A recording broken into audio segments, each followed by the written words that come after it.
So y'all, it's been a while. See, y'all haven't really been seeing me post a lot on KFM, and trust me, it'll all make sense in the end. It'll all make sense. You see, I'm in my garage. It's kind of symbolic about what's kind of going on with me right now. I'm just building, and I'm tightening up the things that I already have going on, and what I'm saying, trying to make it better, doing maintenance. But anyways, I decided to take some of my favorite videos from all the different regions in which I've interviewed people and make compilation videos. So right here, I have 4 of my favorite interviews from Southern artists. So this is Southern artists only. So I have 4 of my favorite interviews. One is with the homie Cuzo Key in Charlotte, North Carolina. The other one is with my own girl, Makeda Irioquos from Charlotte, North Carolina as well. And then we also have Dear Silas down in Jackson, Mississippi. And then ending it off with the encore series with the homie, TheFatBoy. I really appreciate y'all tapping in. Make sure y'all stay locked in for more. We in there. I still haven't really figured out an ending yet, so don't even trip on that. Yo, what's going on, everybody? It's your boy Cluda Don for another episode of KFM Podcast. I got a really, really dope episode coming in with it today. I know I say that all the time, but trust me, you're going to be surprised on this one. Let's get it.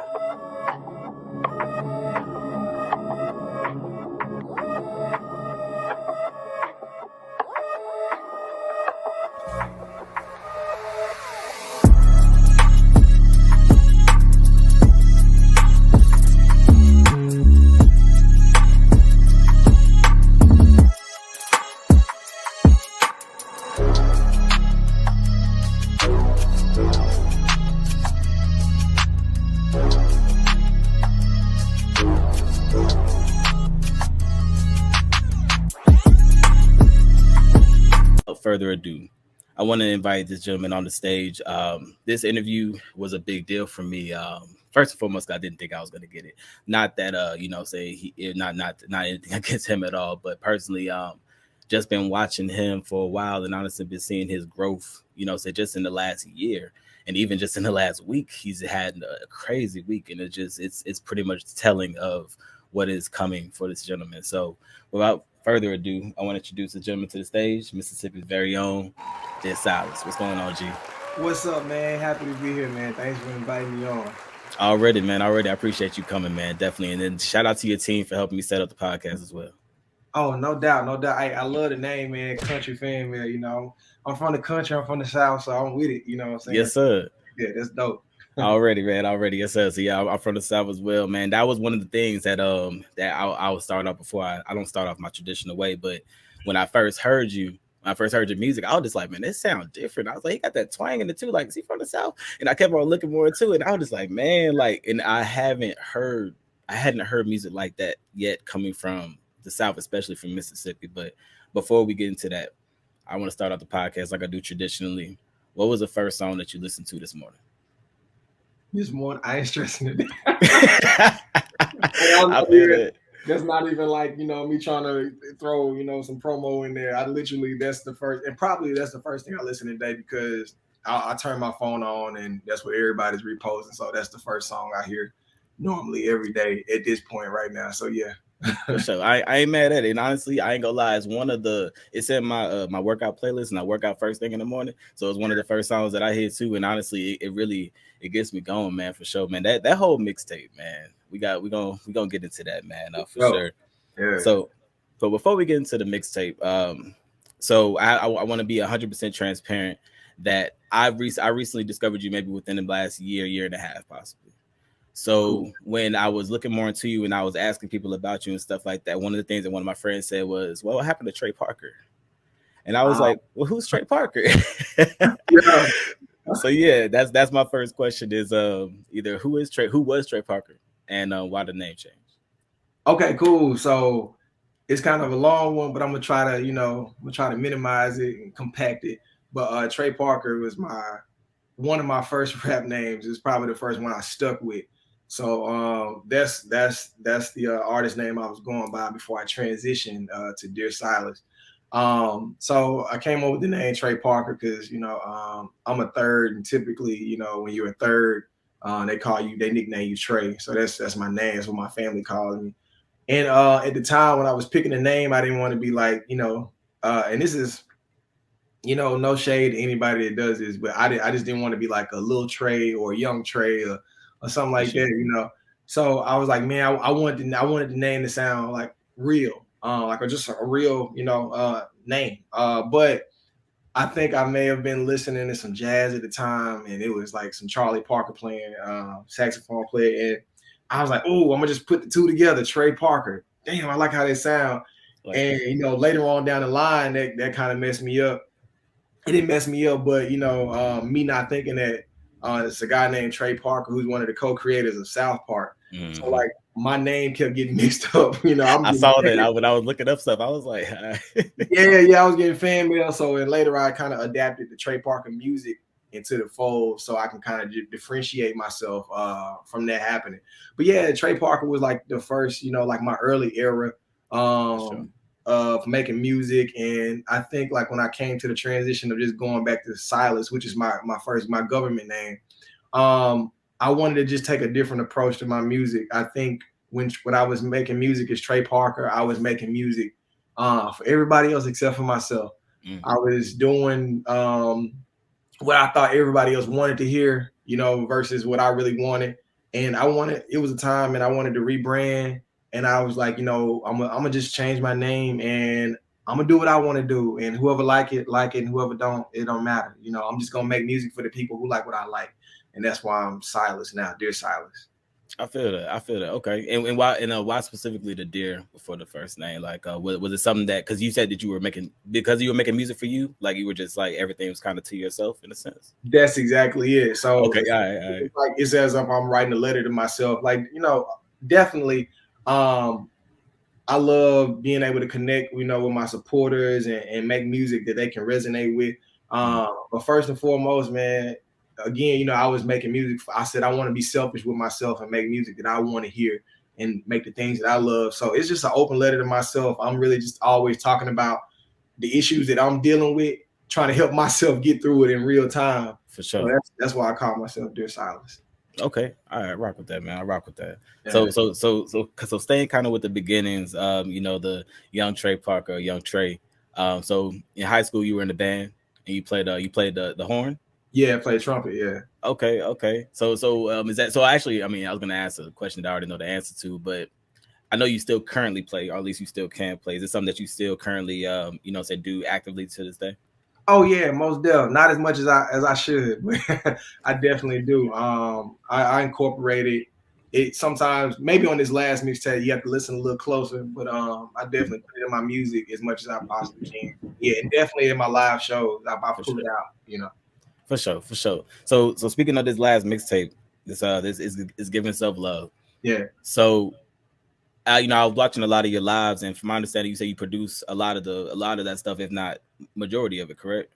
It's more so with this last project, which is what we're talking about right now. Yeah, I was really super duper hands-on with this one. That's all. So how was that process? Like, going through being the writer, the producer, you do all your videography and all that stuff by yourself as well? Pretty much for the most part, yeah. Man, you just like you do everything, man. Like, so tell me how that is kind of, managing all that and being able to, stay consistent. Yeah, man. It can get tough sometimes. And I just attribute that to being like, just knowing how to move in today's world of, being an artist. You almost gotta be a one-man show in a sense. Not saying like I definitely, have help, but you have to be multiversed in order like to get the needle to move right now. And for me, I think at the end of the day, I'm a creative at heart. So I just really enjoy doing that type of stuff. Like I just love seeing like what I can put together. Like a lot of the stuff that I do or the videos I make is my first time attempting to do it. And it was just a challenge for me and myself to see like, can I take this and turn it into something dope or, make it great. And as far as the music process, I really wanted to be hands-on because and there are definitely other producers on this album. Shout out to all of them. But even with this one, man, like I just really wanted to level up my musicality.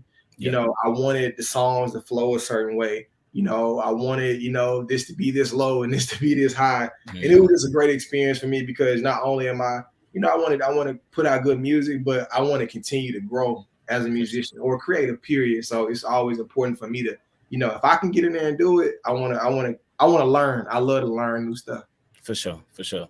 All right, and in the midst of this project, or in the midst of you getting this project together, y'all suffered a loss in your family. Your father passed away. Yeah. And my condolences definitely on that one. So one of the things that that it always stands out to me when you see people that are in the public light and they still shine consistent through things like that. You know what I'm saying? Because everybody deals differently, everybody copes differently, and not one person is better than the other. But to see your consistency through that, and then also to hear March 28th, to hear that song on the album, and to hear saying you speaking through it, your pain, your conviction, but for it also to still be an uplifting song. It almost made me feel bad for feeling bad when you didn't even sound like you felt as bad as you sounded, if that makes sense. Okay, so yeah, so can you kind of explain how that was going through that process? Yeah, so the music that was used for that, I kind of wanted to repurpose something I did a long time ago as a freestyle. And the name leaves my mind right now. I can't believe I can't think of it right now. Let me think. I want to say this. The Pay Sisters. Sorry. Yeah. Uranus. That's her voice on the track. And when I first heard that, from that sample, I just remember how happy it made me feel. And it just reminded me of like family and getting together with your people. You hadn't seen them in a long time. And I did like this freestyle for like Thanksgiving or whatever. And after my dad passed, it just felt different. And I wanted to do something that still made me feel good, but I could it's just one of those things where you can still express any type of emotion on it, and it can come across a certain type of way. And I know how that track made me feel, so I wanted it to feel something. I wanted it to feel warm, and I didn't necessarily want to make a song because music lives forever. And not saying there's anything wrong with that, but I know if I wanted to like make a tribute for my dad, I wanted it to sound uplifting, and I wanted to be happy because that's something I'm gonna have to hear for the rest of my life. And I didn't necessarily want to hear something that's just, super duper, mellow. And for that, man, what's crazy is I was pretty much done with the mixtape, and that was definitely not supposed to be on there, but of course, I had no idea what was gonna happen to my dad. And when he passed, like the next day, we went in the studio, man, and like that was fresh. That was, maybe 24 hours, in the mix. And I feel like normally, I would think I wouldn't do anything. Like I've never really had anyone that super duper close, family wise. I've never lost anyone that close other than my grandfather and my grandmother. And I just wanted to. I feel like it was healthy for me to express myself in that moment. I felt like it probably would have been more healthy for me to just get that out, even if I'm, putting it on wax rather than just balling it up. And it helped me, it was therapeutic for me to do that. It was like it was another way of crying for me, because sometimes, releasing, that type of energy and crying feels good. It's good for you, to heal.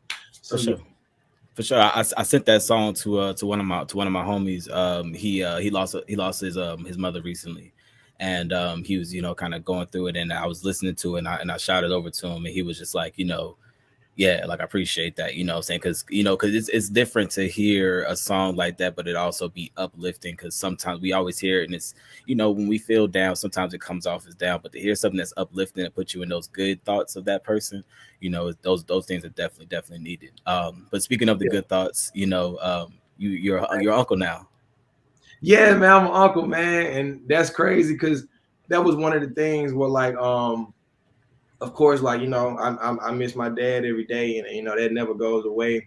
But in turn, my sister had her first daughter, just a couple of weeks before my dad passed away, and I just tried to take the positives, and say like, yeah, I lost my dad, and the positives from that was that he was in a lot of pain, and he doesn't have to go through the stuff he's going through anymore. But like, man, look, we got a new family member, and she got to get here before he passed away. And he actually got to see her, So that was just, like even through the song, like that was probably the hardest verse I had to do in my life because I was trying not to break down while I was in the booth. Yeah. It was cool fighting through that verse and getting it out.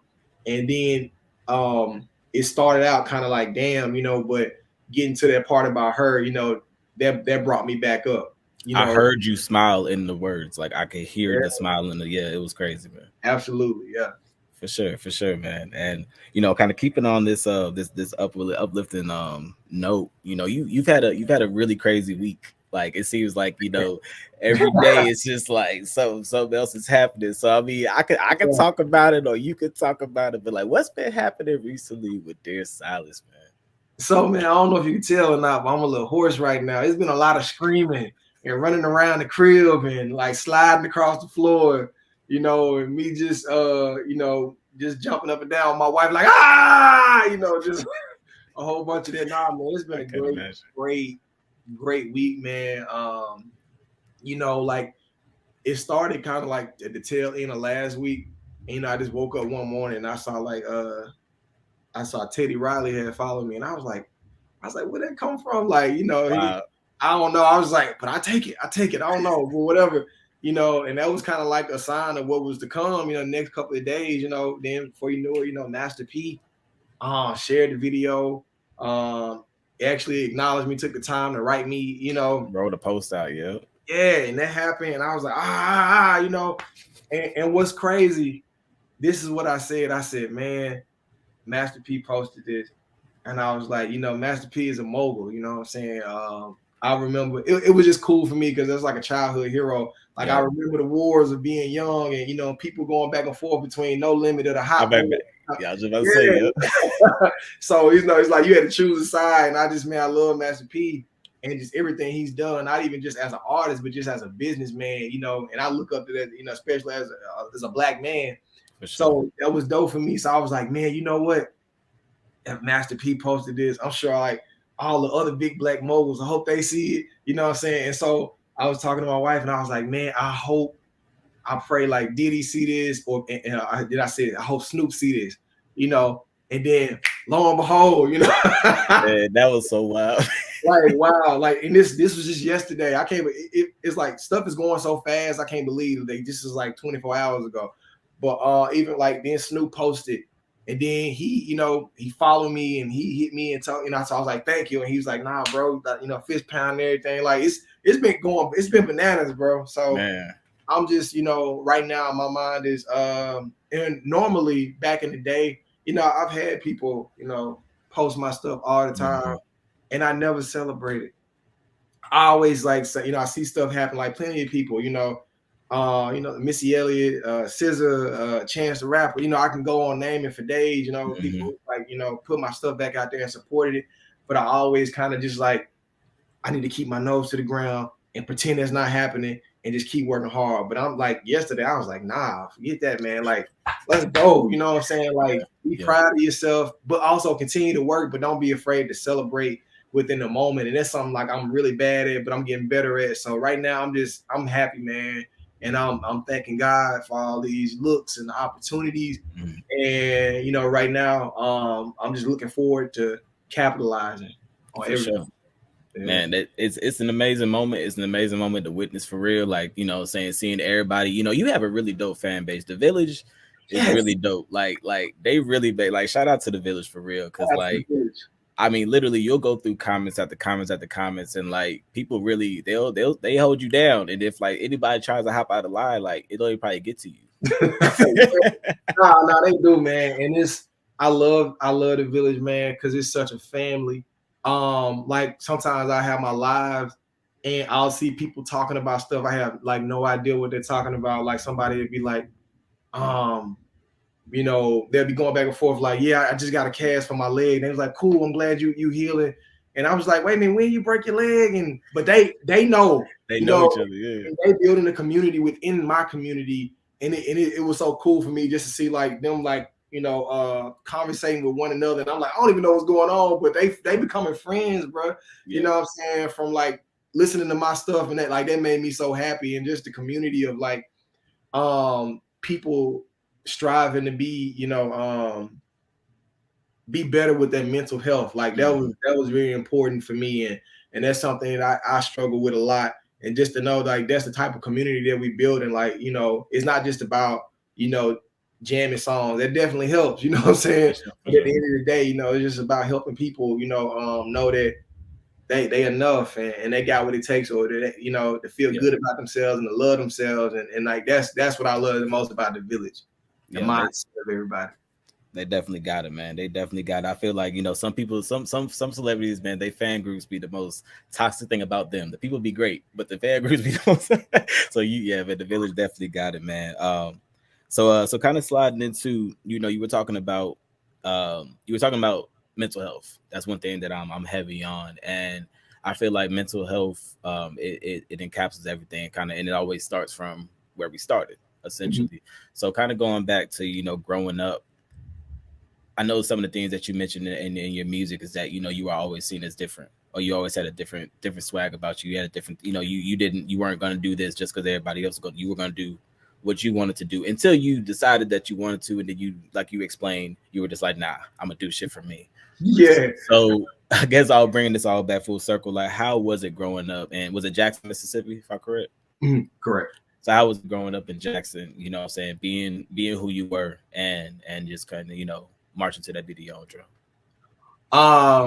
Man, it's tough, man. It's tough because like where I come from, it's so many different crops of people, right? And I kind of try to explain that I got this song called Smoke on Is Giving Self-Love, and I'm just trying to show duality between this side of the world and that side, and I even switched the song up to just kind of just differentiate it a little bit more. But like one part of that song is me explaining like the place I'm from, the north side of Jackson, Mississippi, and that place I come from, I grew up with a lot of people that we come from the same crop, but some people go this way and some people go that way, even though we have the same circumstances. And that was me really, I wanted to pay homage, like not saying that one side is better than the other side, but just acknowledging that, I respect it, whatever your decision is, but at the end of the day, we all come from the same side. But just to answer your question a little bit more, it was tough, man, because for so long, it's tough. It's tough when you're different because the world don't always congratulate being different. Mm-hmm. So if it's not normal, then it's weird, or if it's not what everybody is doing, then like you whack, Yeah. And for the most part, I never just and it's not that I was trying to, like, I was never a guy like, okay, this is what everybody else doing, I'm just do the exact opposite. I just like what I like, and I didn't like what I didn't like. And because of that, it came with a lot of stuff. It came, being labeled as an outsider, getting picked on, bullying and stuff like that, and so that aspect of it was tough, but I'm also grateful for that because I think it just gave me more dimensions as a person. Because I have an album called The Day I Die, which I kind of explain like my transition. Like one day, and this is crazy, bro. It was simple as my cousin, who was super duper popular. He was coming to my high school, and I didn't want him to see me, not being like, or being lame or whatever, quote unquote. And I was like, okay, cool. I'm gonna take this summer to get my gear together, get my swag, you know what I'm saying? Like, figure out what I can do good. I was good at cracking jokes. I'm like, all right, boom, that's my way out, you know what I'm saying? Yeah. And I became popular, and I let go of like the two best friends, the only two friends I had, on the pursuit of popularity. And I became friends with all the people who clowned me just months before. It's like they all magically forgot that they used to, pick on me. Not all because my clothes changed, my dialect changed, my swag changed. You know what I'm saying? All the things that aren't important. None of that stuff is important. And and for a while, that kind of stuck with me for a long time until I figured out again, like, that shit is trash because like you said, none of that stuff matters in the end. All of the people you're worrying about impressing later on down the line, more than half of those people, probably more than 75% of those people won't be in your life anymore. And at the end of the day, all you got is you. Yeah. And I found my way back to Silas, and that's why I say like I'm grateful. I'm grateful for going through what I went through and transitioning into that, because it gives me much more perspective. You know, I know what it's like on both sides. I know what it's like to be considered weird. I know what it's like to be insanely popular, you know, too. Yeah. So I think it just, you know, it just made my arsenal, you know, just bigger. But yeah. For sure. And how was it going back to the, because I peeped the video, I got it featuring Big Crit. Yeah. So how was it? Those are the actual schools you went to, correct? Mm-hmm. That you were driving. So how was it going back to those? I mean, because like I've been back to my high school, but I ain't nobody. You know what I'm saying? I drive back, you're like, all right, cool, it looks good. But I feel like to have achieved, you know what I'm saying, you still going up. Don't get me wrong, you going up, you got so much more to go. But to achieve the things that you've achieved and go back to those schools and be shooting a music video, and then you had Jackson State out there playing, like what kind of feeling was that? Because I feel like, I mean, it looked amazing. Like my heart was beating fast, kind of like just kind of watching that type of energy. You know what I'm saying? That seeing people to share. So tell me how that was. Man, that was amazing, man. I ain't gonna lie to you. Just because it's funny, and I'm sure you could probably relate to this. It's like sometimes when you go back to not even just a physical plane of where you were in the past, you know, sometimes you can hear a song and you can just remember what you felt like the first time you heard that song, you know, or anything like that. But like just going back to those establishments, I could see myself. I could see, like, you know, little Silas walking around. I could feel the energy, whether it was good or bad. And it felt good to take all of that in, especially, you know, to, you know, the person I am right now. And it felt great. It felt great because like it was so dope having shout out to the Sonic Boom of the South, Jackson State in the video. And because they didn't have to do that, you know, but I'm so grateful and lucky and blessed that my city supports me the way that they do, because, you know, I did that video and, you know, I got the key to the city, you know what I'm saying? The mayor, you know, I had the whole shindig downtown and everybody was just, you know, like acknowledging me for, you know, just showing, you know, putting a good light on the city. You know, there's a lot of stuff going on all the time, but I was happy to be able to do that. And I wanted to show like people like what I'm a product of, you know. I'm me.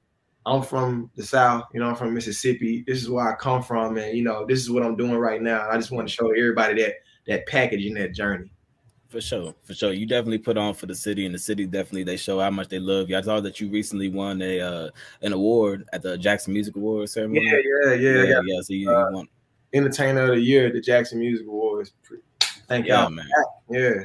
I mean, you deserve it, brother. Because like I said, the things that I see you put out, like I said, the craft and your editing, like that, it be blowing my mind. Some of the stuff that I be seeing, I'm just like, man, he be doing all that stuff by himself, and then like you just be putting it out so fast. Like it keeps me on my shit. I ain't gonna lie to you. Like every time it's like, oh no, I just uploaded yesterday, I gotta upload. It's like, nah, you need to be on it. You know what I'm saying? To get that consistency, man. So so to kind of bring it all full circle, what would be some of the best advice that you could give anybody who is I'll just keep it to aspiring artists, independent artists? Like what would be some of the best advice that you could give them? Just keep it a buck, so you won't have to go through, because I went through like a lot of unnecessary things, you know, with just not being true to myself and what I want to do. And I know that sounds so cliche. Everybody says just be you, but it's the best advice you can get somebody, because people always feel like, man, they have to do what they see on TV or what's on the billboards right now. Like, you know, like I Ain't Stressing Today is like a song about not stressing. You know, I curse, but there's not a curse word in the record. You know, It's about mental health. You know, that's not what's on the billboards right now. But look, you know, like it's having major success. It should be recognized by all my heroes in the world. So that goes to show you, like, man, you don't, if you, and look, and if you are that stuff, then do that. Because the thing is, the second, if you start out doing something that's not really you, the second you stumble a little bit, people gonna find out. They gonna know it's not authentic. It's fake. You know, because you can't. But as long as you're doing you can keep that up forever, because that's like breathing. You just doing what feels natural to you. The second thing I would say is just consistency. That's another thing I had to learn the hard way. Because I got a record called Divorce Procrastination, where I was just going through it, and I'm just trying to figure out, like, man, why I was able to the last minute to do things. Don't get me wrong, I still struggle with that, but I've gotten a lot better. But consistency, especially in this age, in this age, like the aspiring artists these days, they got so much more power than the artists of yesteryear. They do. It's so much more. Like you can distribute your own music now. You can shoot your own videos. You can make your own content. And it's not super duper expensive to do that. Like I used to overthink things, and I write the treatments for my videos, and I would write all these elaborate treatments, and I'm like, okay, it's probably gonna cost about $50K to produce this video. So I'm just not gonna do it because I didn't have that bread at the time. But the stuff that goes typically is the stuff that took a $0 budget. Yeah. I say you can't do that type of stuff, but man, like just don't be afraid to just go for stuff sometimes and not wait for stuff to get perfect and just trying to be as consistent as possible. Because I'm telling you, like at the rate artists come out these days, you got to figure out like how to stay in front of it and what makes you different. And just don't conform, man. Do you? Already, man. Already. I definitely like that advice, man. And as I said in your live one day, I still hope that that Issa wants to get in your video for Insecure. Because I definitely really, really like that. So, and I call those songs Insecure, Triggered, and Right Now. Those are like the trilogy. I don't know if you've heard Trilogy by Pharoah Monch. But it's like 3 different songs. Oh man, it's like I'll shoot it over to you. Yeah, I'll check it out. But yeah, those 3 songs, they all kind of they match a similar situation, but just different views from it. You know what I'm saying?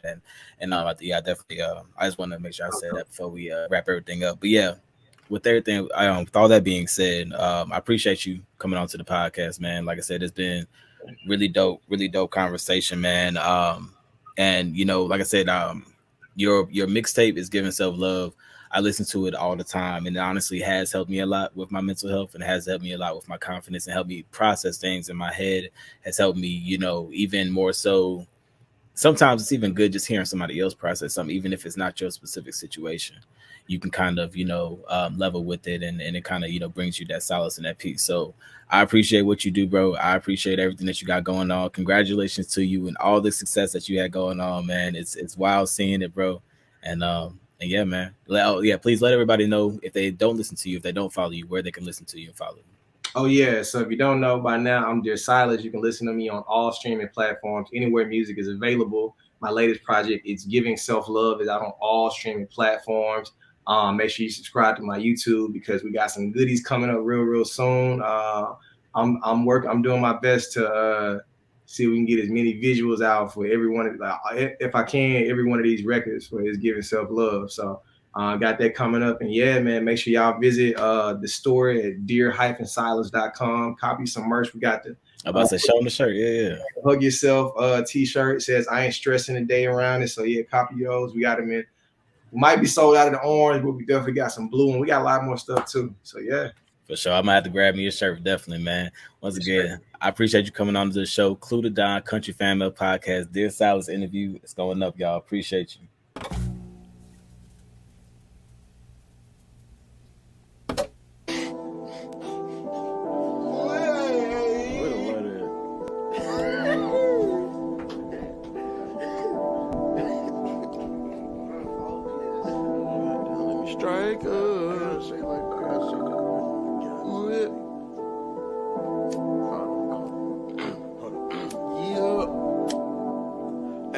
Hey, bitch, I rolled up, pulled up to the spot and then I scrolled up. Hey, drinking moonshine when I pull up. Yeah, I'm still on the grind, never slowed up. Cause I got up off my ass and got this cake up. Northside Himalayas, hanging with the players. And I'm making plays, bro, cause niggas better wake up. I'm a check chaser, work to midnight, take a hoodie with the laser. Dog, once I do my thing, with Yo, what's going on, everybody? It's your boy Clue the motherfucking Don, and we in here with the first episode of the year 2022 Country Family Podcast. And as you see, I got the homie on here, Cuzo Key. Say what's up to the people, man.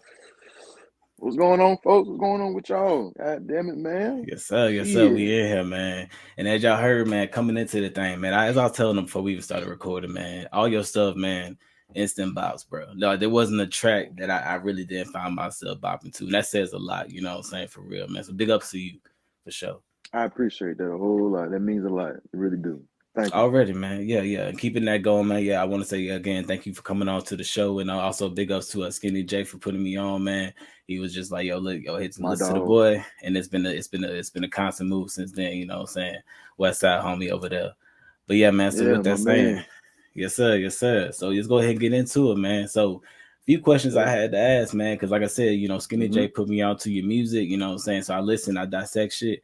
So I just had some questions, man. So Himalayan player, man. What is that? What does that mean? Like, you know what I'm saying? What is that collective? Is it a group? Is it a saying? Is it a, you know, what's going on? Himalaya player, I guess it was something that stuck with me for a while. I believe I first heard it on Martin. What's the I forgot the dude here. The no good nigga. Yeah. I know what you're talking about. I forgot the name. But I believe I heard him say it first. I'm just a player from the Himalaya, and that shit just like kind of stuck with me since I first heard it. And Right. like I'm trying to like mold myself being that type of person, thinking like what it was, just like a surface level of it. Then I started like diving into like really what a player was, and then it was just like really just you being your genuine self. For sure. And so, go ahead. I'm sorry. I thought it was, you know, I was thinking also it was like a playoff for you being from Northside Charlotte as well, like the Himalayas. I think of it like up top, Boom, where it's cold. boom, Yeah. boom. That's what I was gonna lead to after that. Yeah. That all of that, just being a genuine person, it being me being a North Side, literally from like North Charlotte to North Mecklenburg, like the whole North is all me. For sure. I'm just North Side all the way around. So like, yeah, the Himalayan mountains is actually on the north side of India, I believe. All that shit just kind of correlates. So it kind of makes sense. No, it definitely makes sense. It definitely makes sense, and definitely, you know what I'm saying, it caught my eye and it caught my attention because this is one thing I think I was telling. I was talking to Kobe Hines, and I was talking to somebody else about it too. But you know, I'm from Charlotte, but I left Charlotte at a young age. I left Charlotte around like 2008, and went to Virginia, graduated, and I went off to the military. So I've been pretty much removed from Charlotte for a long time. So when it came to the hip hop scene and everything blowing up, I came on to a lot of people hella late. Like even people like Elevator J, I didn't hear about him until hella late. And I was like, damn, like I've been sleeping, you know, but I realized like, no, I just wasn't sleeping. I was just displaced. And I'm trying to get back to it. Cool. I moved with it. Right. But, you know what I'm saying?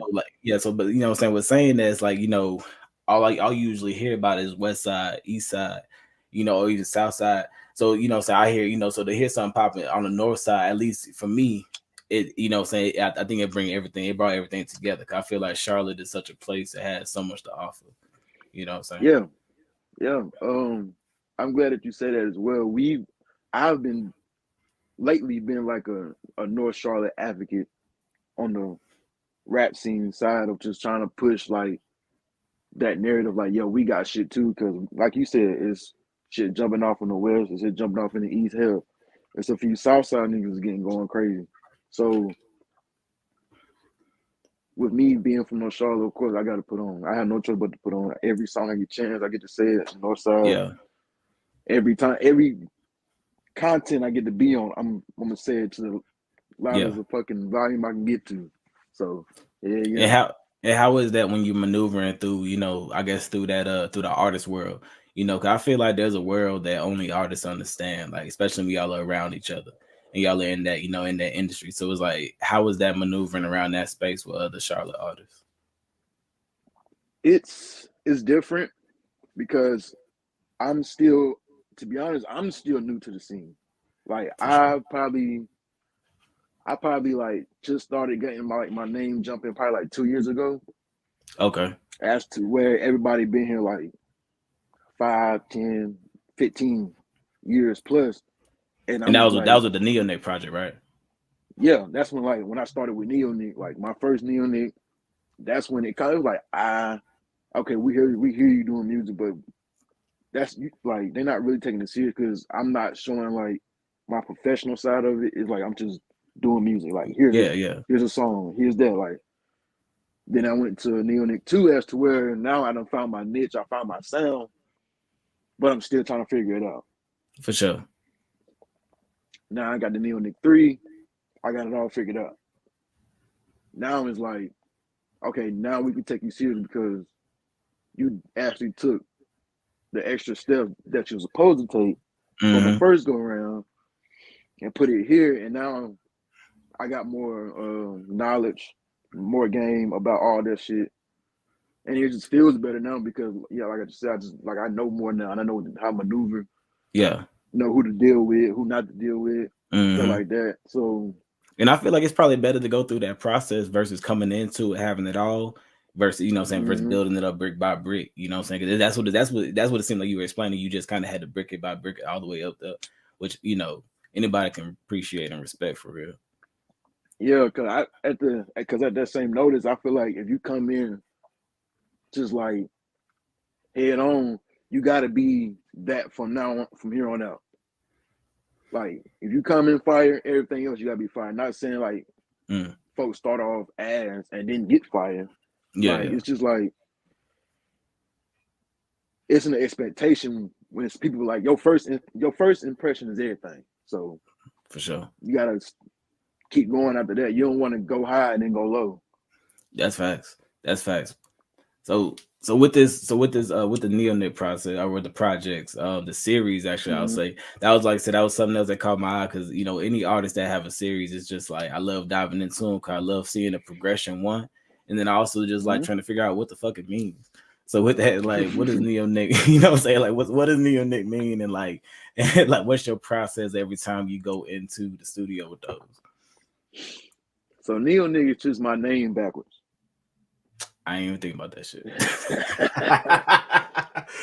All right. Yeah, Neonic is my name backwards. My real name is Keenan. It's Gotcha. Kenion. And I was at the time, I was trying to think of something creative, and I felt like I was just starting my creative process with everything. Well, of course, in school, I was the nigga that I was beating on the table with the pencils and shit. Yeah. I was that nigga. Yeah. I was doing the grinding beats and all type of shit. I was that guy. Oh man, yes sir. So I wasn't really a rapper. I wasn't a rap, like I didn't rap like that. Yeah. But I did that, and my homeboy who had passed, he was the rapper. And a few other guys was rapping. So I felt like I was a producer, but I never have gotten any boards or laptops. I ain't never got my hands on any type of fucking material that I needed to make beats. Okay. So my homeboy had passed in 2010 and he was rapping, and they always used to say we was good and shit. But you know, I need everybody tell you anything. Yeah. That's how I felt at the time anyway. But I don't know, something just told me to just keep rapping. I guess because he had passed and I felt so much after he had passed. I guess it was that. And then I tried the project because I seen one of my homeboys do it, and I was like, and I'm one of them guys shit, nigga, if you can do it, I can do it. Yeah. I don't see why not. Like anybody you put your mind to, you can do whatever you want to do. So I was like, fuck it, this is a cool thing to do. Let me try it out. Tried it out. And like I said, I didn't really have a creative process for it. It really wasn't too much science. I was just like, shit, what the fuck can I name it? I don't know. I don't fucking know. I was gonna do it just Keenan. Yeah. But then it kind of just sounded bland at first. And I used to shoot myself in the foot with second guessing and shit. So I'll be We like, all do it. We all do it. And at that time, this is like 2012.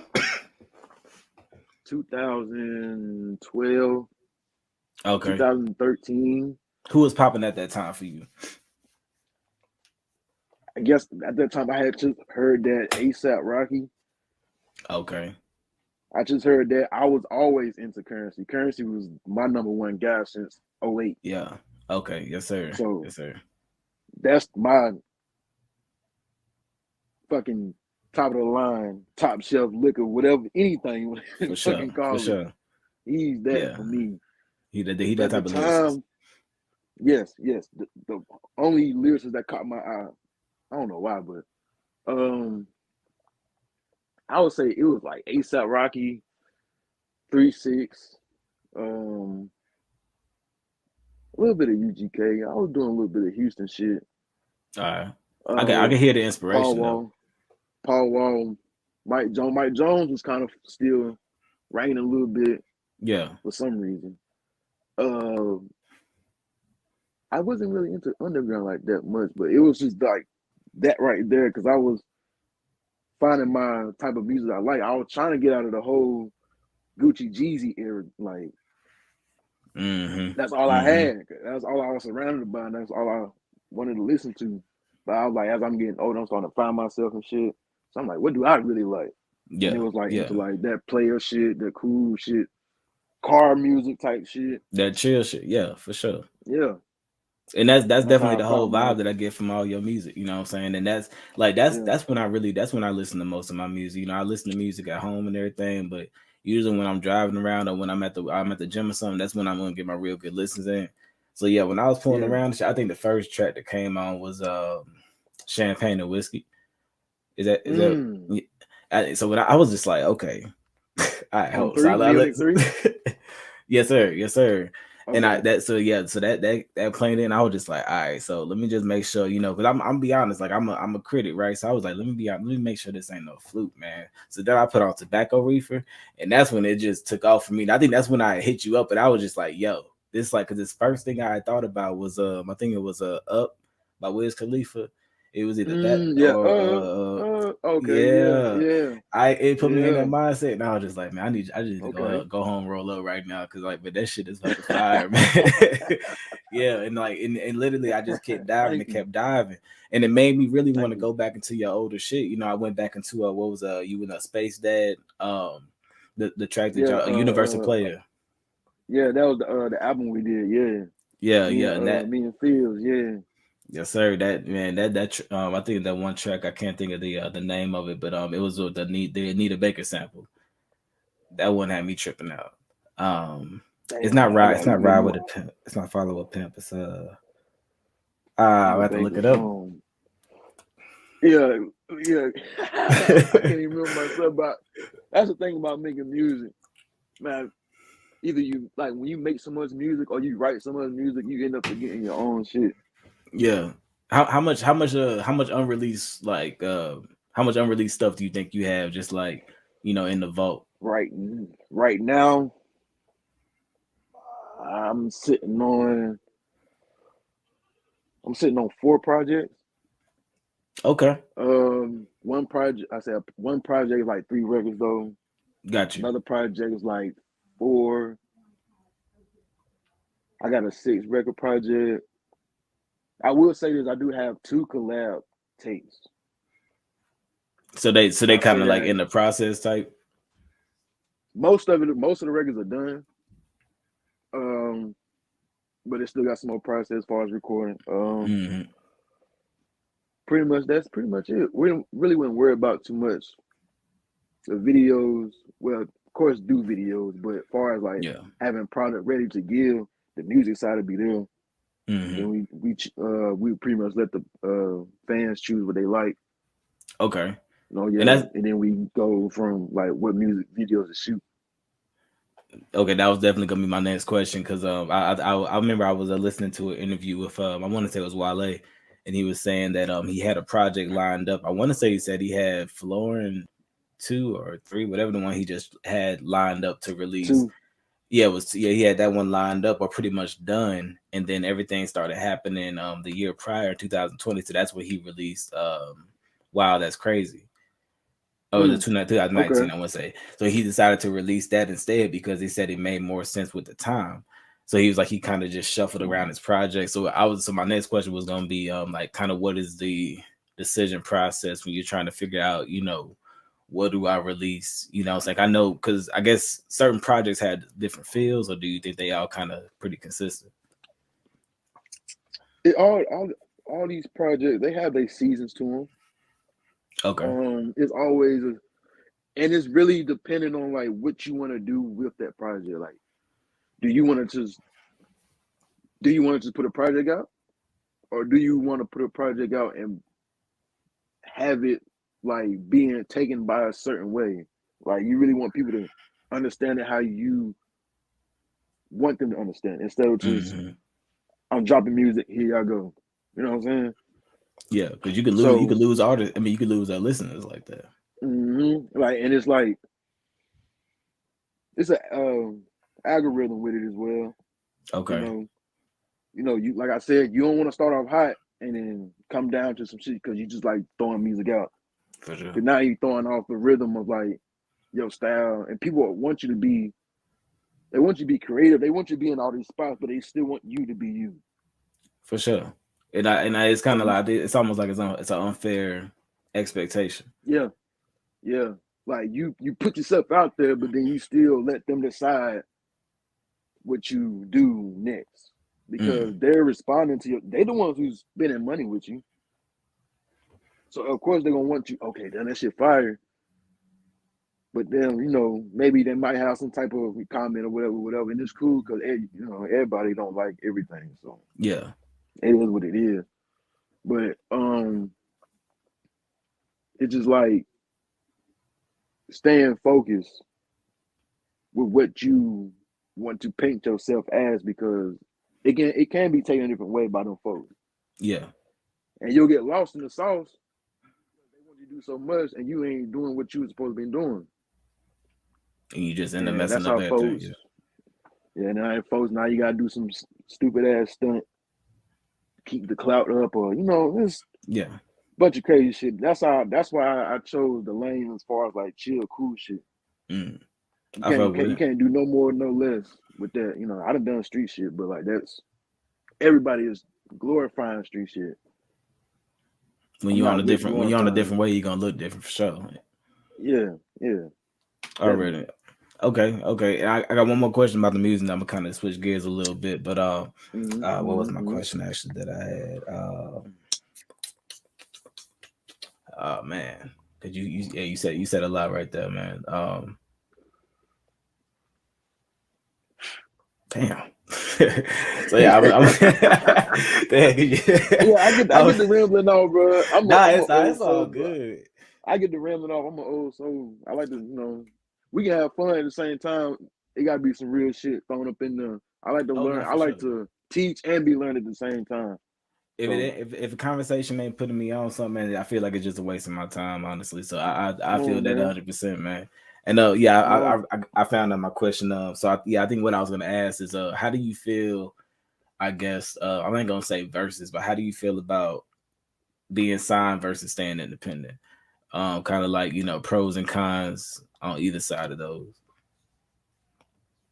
I would say the general answer will be that it all depends on what you want your career to be, or it all depends on where you want to end up at.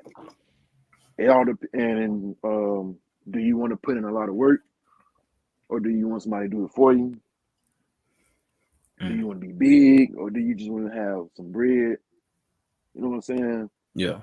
Either way, you can still get rich. For sure. Like one way might be a little longer than the other. Yeah. And one way might be a little bit more dependent than the other. But at the end of the day, if you do it how you're supposed to do it, you're gonna end up rich. That's the goal for you. Yeah. But in my opinion, I would rather be independent so I can move how I want to move. Bottom line, that's pretty much how it is. Like that's for sure. Yeah. I just want to move how I want to move. I don't shy away from being told what to do because I'm not perfect and I don't know everything.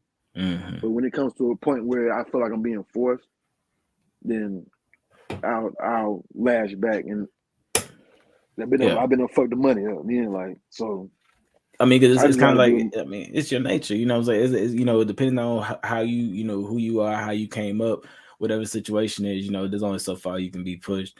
And I think that that's been kind of a hot topic that I've been hearing with a lot of different as a podcast host, I watch a lot of podcasts, I listen to a lot of interviews and shit like that, and that's been a hot topic as far as that signed versus unsigned thing, or independent. I ain't gonna say unsigned, I'll say independent.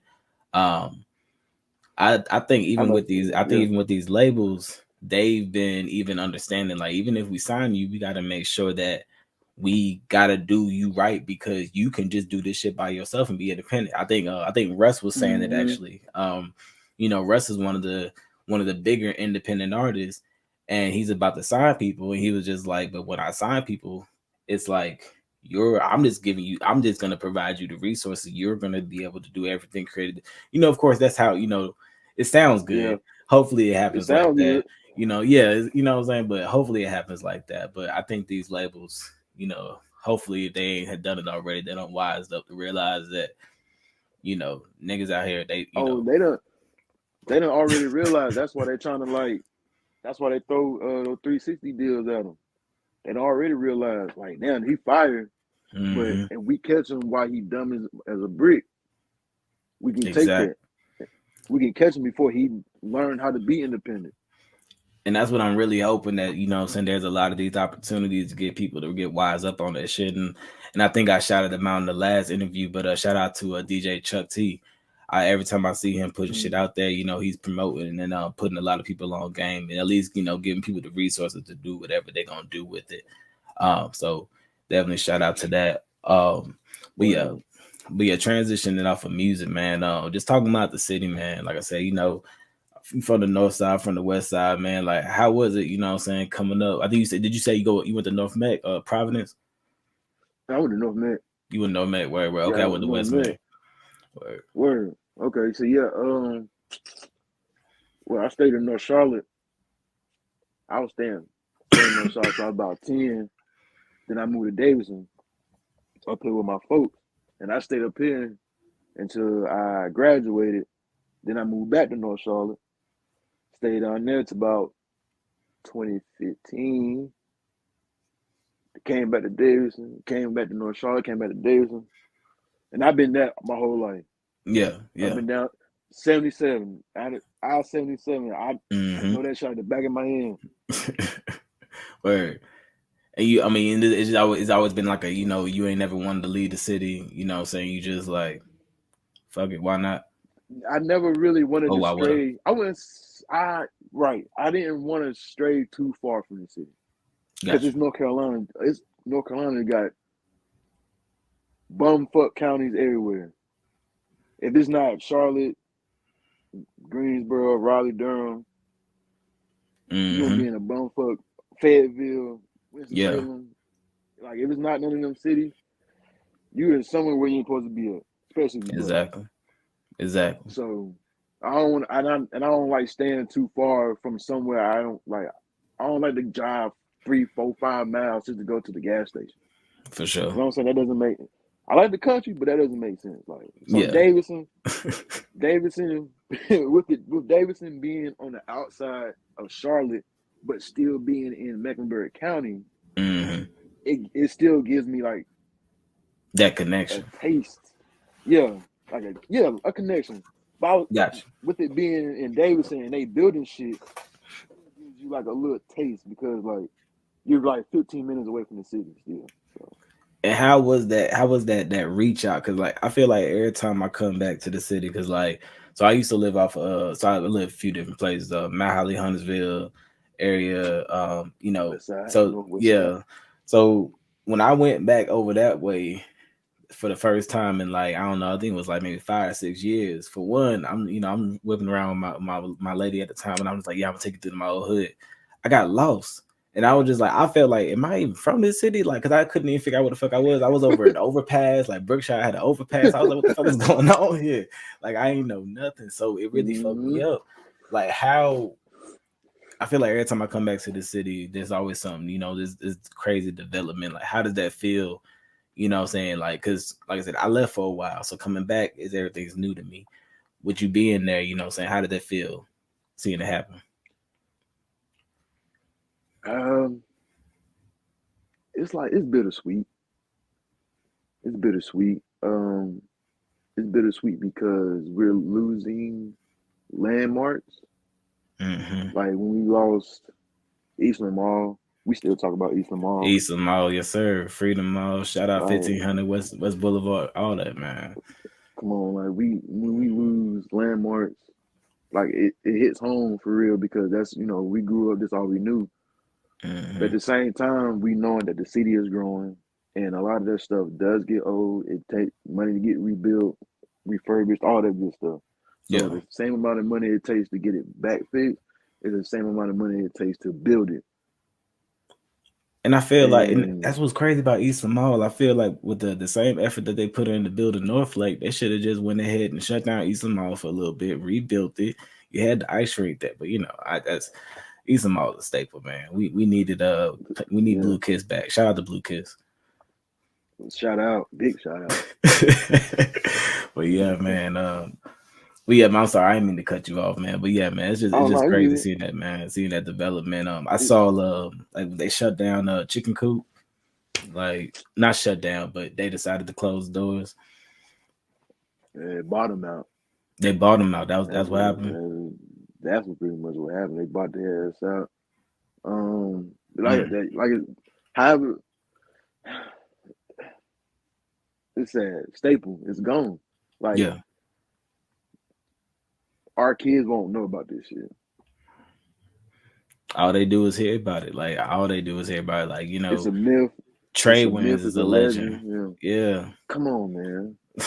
Come on, man. Even the joint that was off of it was all the way down. It was going down Eastland, past Eastland. I think you're on Eastway. You're on Eastway when you going straight down Eastway, and then there was another skating rink that was down there. You ain't talking about cases. I think it is Case, not the one off of Independence though.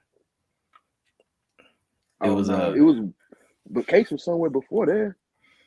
So I think we're talking about the same one. Talking about Starlight. It might be Starlight. You know what? I know it was the same guy who used to check you in and used to give you skates. He was a short, little stumpy dude with little dreads.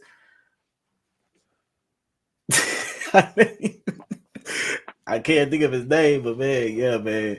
Last time shot right now. But I feel you, man. It's just it's just reminiscing about little shit like that. Like I said, I go back, it should be gone, you know what I'm saying? And like I said, it's always good to see, progression, because I feel like, for a long time, like, like I said, driving down my alley Huntersville, like I remember having to walk that road all the way down to catch the number 1 or the number 2. To take that down to another bus off Rouse's Ferry. Yep, number 1, and then take that down to the transit. And you know what I'm saying? Like now they got the bus route all the way there. I was just like, kids would never fucking know, man. Like it was a whole thing. Know. But I feel like it built you different, you know what I'm saying? Like it puts you in a different place when I don't know, I feel like when I listen to music, like when I listen to your music, and I'm gonna be real about this. I listen to your music, I listen to Luke. I listen to shit. I definitely to Kobe Hines, like certain tracks, and it definitely really just made me feel like I'm driving down the street. It made me really feel like I'm driving through Charlotte, and that's a vibe that is very rare. And I'm always so close. You know what I'm saying? I'm displaced from the city right now. So definitely big shout out to y'all for that. Appreciate it, man. Yeah, we know. Just trying to keep the flag flying, man. Already. So that's trying to keep that flag flying. We're trying to and I like the direction that the Charlotte scene is going. It's picking up pretty damn good. A lot of us are finally being taken seriously. What do you think it took that? What was that spark? I'm gonna have to say in the past couple of years, the baby. Okay. Before that, Luke was signed to Dreamville. Mm-hmm. You have guys like Anthony Hamilton and them, but that's like older. That's not our generation. It's a different generation, exactly. Yeah.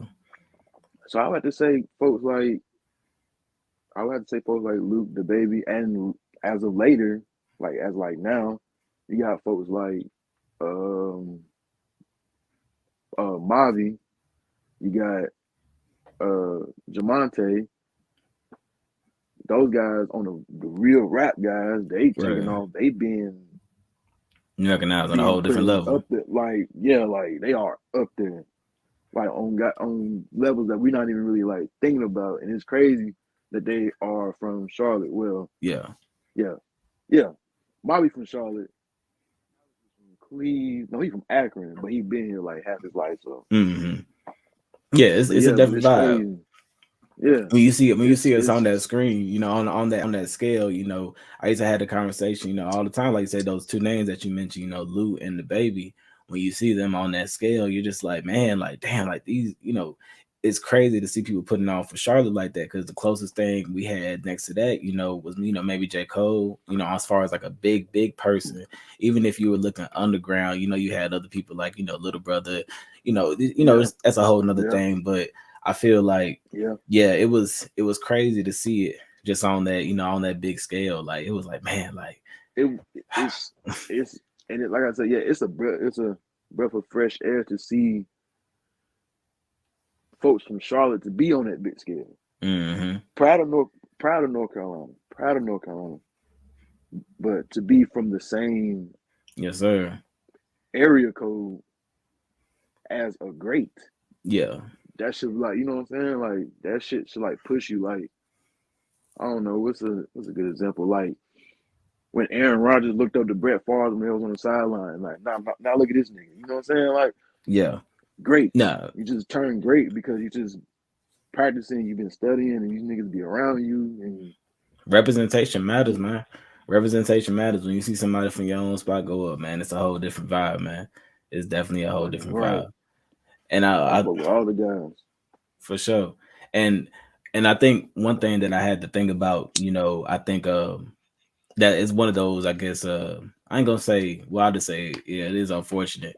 Once you get a lot more clout as a city when it comes to the rap game, when it comes to all this shit like that, people start to want to act a certain type of way. Because it's like now it's like they feel like maybe they got to start acting like, you know what I'm saying, like they just need to do more than what they've been doing before, you know what I'm saying? So I feel like, do you feel like that's possibly a direction that it could be leading in, or do you think that Charlotte is kind of gonna be above that shit as much as we can?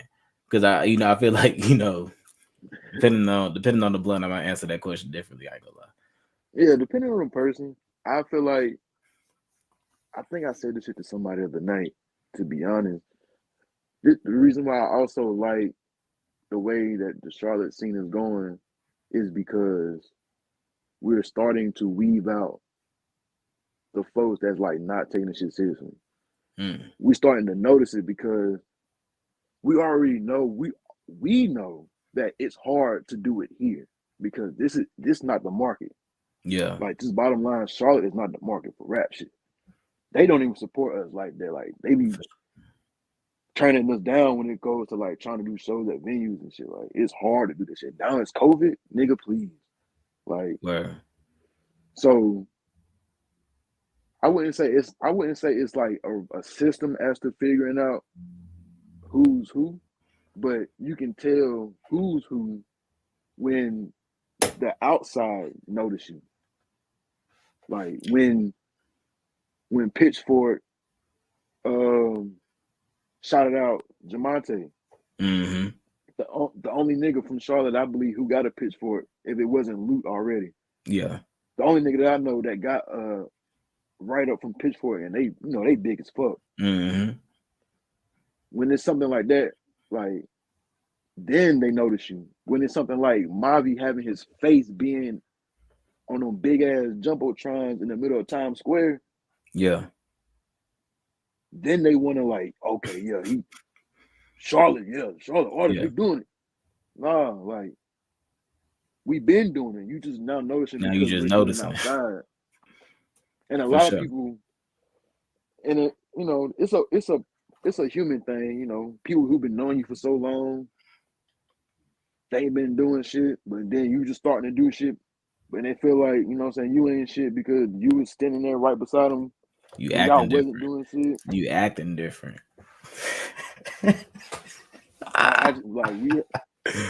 Man. Like, what Currency say? Like, what Currency say to say on this last sheet? Like, we all got the same 24. You decided to sit in your ass. I decided to get some cash. Like, literally had the same opportunities, but I just did something different with it. Now I'm wrong, man. That's man, what it be, man. Yeah, I felt that, man. I felt that. I think Mazia said it on the Breakfast Club. He was saying that he felt that he had to leave Sacramento to blow because he said, in his own city, there were so many different politics between a whole bunch of people that loved him, a whole bunch of people that hated him, regardless of the situation. He felt like he had to leave to blow. So, like, my question for you: do you feel the need, or do you feel like you would, do you feel like if you wanted to get to that point that you would need to leave the city? Do you feel like, or do you feel like it's just kind of like a game of patience? I can leave the city to go do shows. Got you. I don't have to leave the city to, like, far as like living. Yeah. I don't like that aspect. No, I don't understand. Like, but of course, like, you can't do Coachella in Charlotte, nigga. The fuck? That's fact. Yeah, that's a big fact. And I mean, but what's crazy though is, like, I feel like I'll talk to certain people, and that reality is kind of like, but this is there, or this is here, or this is there. They're just like, well, yeah, I get that, but I'm cool here. Mm-hmm. And I mean, and I'm not saying that, saying there's nothing wrong with being okay with what you're doing, but I guess the issue that I have would be the same people that be complaining about their position. I'm just like, you ain't trying to do nothing to change it, man. Like, Trying to do literally, shit. all you gotta do is go. Put yourself in That's those all positions. you gotta do. Humble yourself for one. You know what I'm saying? Have some willpower or something, bro. Be Man, willing to want to do some shit, man. Yeah. Niggas don't want to get up off their ass, don't want to get no cash, and they come last. Hey, what's a situation you remember you were in that you had to, like, I'll say, like, some wild shit that you had to do, but it put you in a better position? Like, I don't know if you watched the Wu-Tang show, but you know how they pretty much like so I had rush to the stage I had to type do shit. something. Yeah. Like, I had to bust a jug or something. Yeah. I mean, don't incriminate yourself. No, that was after 7 years. They can't do shit. Can't do shit, man. I ain't gonna hold you. I done kicked doors. I done ran in people's home cribs. I done ran through windows, man. I done ran in niggas' cars, man. No, I mean, like, as far as to get on to something that had to do with like music relation, like something that had to do like I had to okay. get some money to pay. He's like, I said what I said, man. Nah, I feel that shit. I had to get a couple dollars. No, because at the same time, this how I played shit. Like, I still had to be like my mama's boy. You know what I'm saying? Mm-hmm. I still had to be her, her baby, whatever. So what I was the type of guy I was, like, I had to still be good in my mama's eyes. Like, man, no matter what I did, I still got to be good in her eyes. Every time she see me, she still got to smile. So for sure. And that's how I always played it. And it probably wasn't up until I was probably like 25 when I finally told her, like, yeah, I used to do X, Y, and Z. Oh my God, I can't believe it. Get your ass out of here. It's crazy how that happens, man. Like, I remember when my mom found out that I wasn't a virgin no more. Like, it was like years prior to, right? I remember she, man, I tried to tell you, broke her heart, man. And my sister was looking at her like, the fuck? but broke her heart because I couldn't do no wrong in her eyes. You know what I'm saying? Right. But it's right. like that, man. But so it was. I'm glad you tapped on that, man. I think that how we come up and the people around us, definitely have a huge influence on our everyday. You know what I'm saying? It just, whether it is our creative process, whether it is just shit waking up every fucking day and just getting the motivation just to get up and go. So with that being said, that's like hitting on mental health. Like, how do you feel about mental health? Like, do you do mental health check-ins, shit like that? It's very important. Top 3 on my list.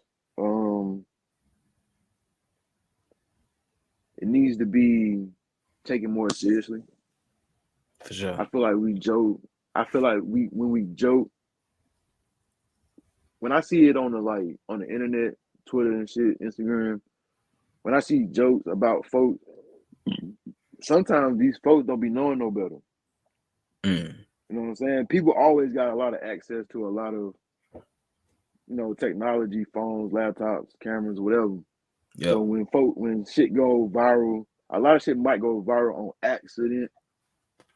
You know, a lot of people might be having like you be seeing motherfuckers be spazzing.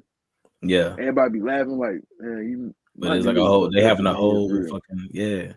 Yeah, they have like a whole episode and to be for real, and then they got to go home and deal with that shit. And then now when they find out they become viral off some serious shit to them, like that shit could be, you know what It I'm could be saying? It might the be last one of, thing. yeah, like that might be the last time we hear from bro. Mm-hmm. Man, like, so that shit do be serious. I ain't gonna lie, like I'm a jokester. I try to find humor in everything Yeah, because life is already hard as shit. But when it comes to like shit like that, I don't even try to see that shit. for sure. Because I already know how it goes. Like I done been through my fair share of episodes, and it's not a good look. It's not a good feel, Yeah. and it can be fucking a detrimental thing for real. Hell, it So could I be feel hella like it detrimental. does need to be. It needs to be like taken more seriously, especially like when people.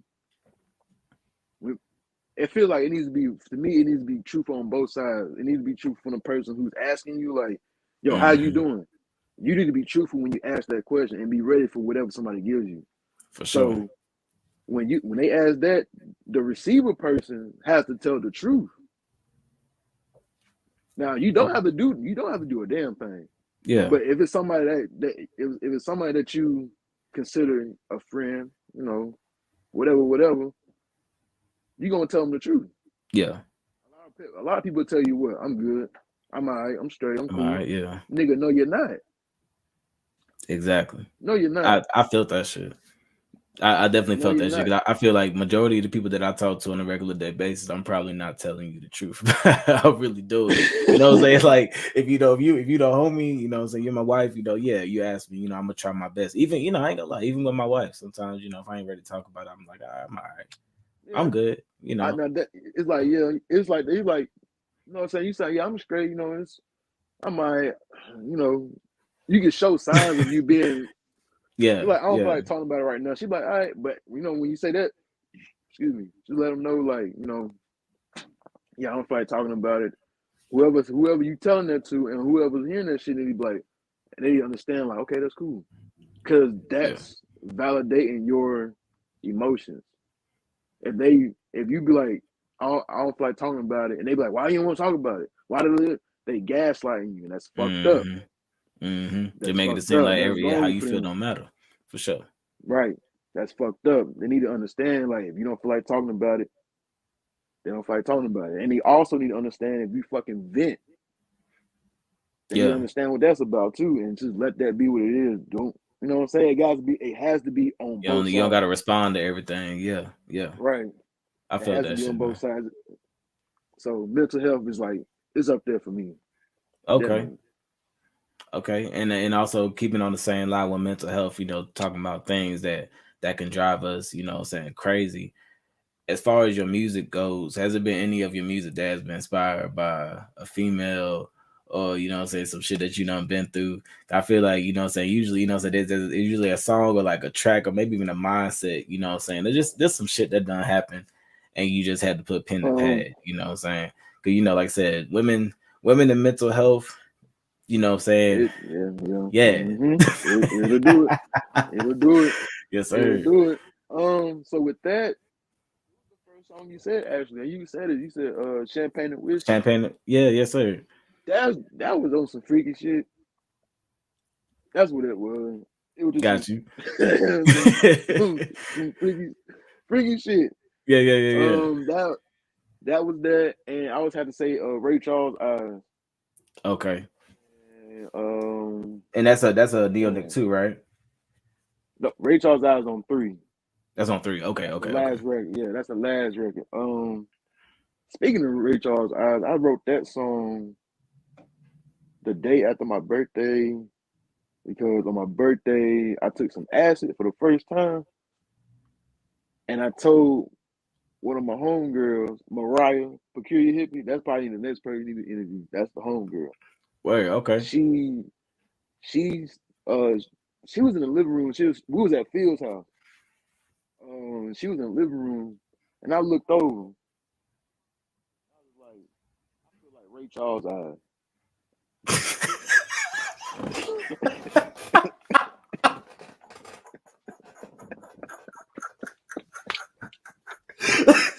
Yo, what did she say to you? Same shit you did. The same shit you did. Oh shit! Oh man! Yo, this is wild. Oh. I said, Yo, bro, that took me the fuck out, man. I swear to God, it'd be the simple things, man. It'd be the simple things. I thought there was like a deep ass fucking reasoning. that's about as deep as it got. Oh man. Oh shit. That's about as deep as it got, my boy. I said, Yo. I felt just like Ray Charles' eyes. And what the fuck is that? Man, for y'all listening to this on the audio, y'all gonna be like, what the fuck is all that commotion? Don't even worry about it. Yo, that's fucking hilarious, G. Ray Charles' eyes, man. That's wild. But yo, that's crazy because I feel like those be the simplest fucking things that it's just like, why the fuck not? You know what I'm saying? Like T-Pain when he said when he wrote I'm at the bartender or I'm in love with the strip. No, I'm at the bartender. You talking about the song when he was talking about on 85 South Show? When he was saying he was talking to his wife or something like that. He was like kind of just like playing it and just putting it together or something. Okay. It was one of his earlier big hits that he said he was just sitting there and he just started rapping. Man, T-Pain is so top tier. No, okay, top tier and most underrated. If you haven't already, the 85 South Show, shit, if you can watch it when you get some time today. For sure. 85 South Show T-Pain interview. Okay, I'm gonna check that out. It's like 3 gems. It's like 3 gems on there that you never knew about T-Pain, bro. Fire. Word.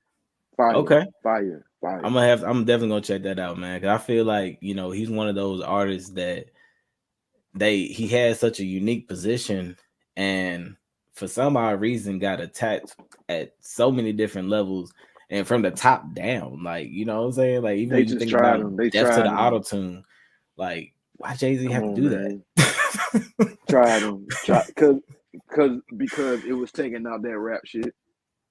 It's still now, hey, it's niggas now that will argue now like they don't fuck with like Gunna type music, Thug type music, Cardi type, Playboy Cardi type music, Uzi type. They don't Future, all that shit. They don't fuck with none of that because it's wiping out their music.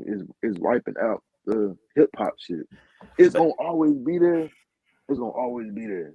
But I don't understand why everybody just don't have their own lane. I personally didn't feel like it was wiping out anything. I just feel like there's this type of rap, this type. It's like when I was coming up, you had gangster rap, you had book backers. I mean, the book bag, and then backpacker. Excuse me, backpack. Yeah, backpack. Yeah, and then your underground. You had so many different genres, and you went to wherever you needed to go for that shit. You know what I'm saying? Like. You went to where you needed to go for that type of music, you know what I'm saying? So it's the demand. Okay, the demand.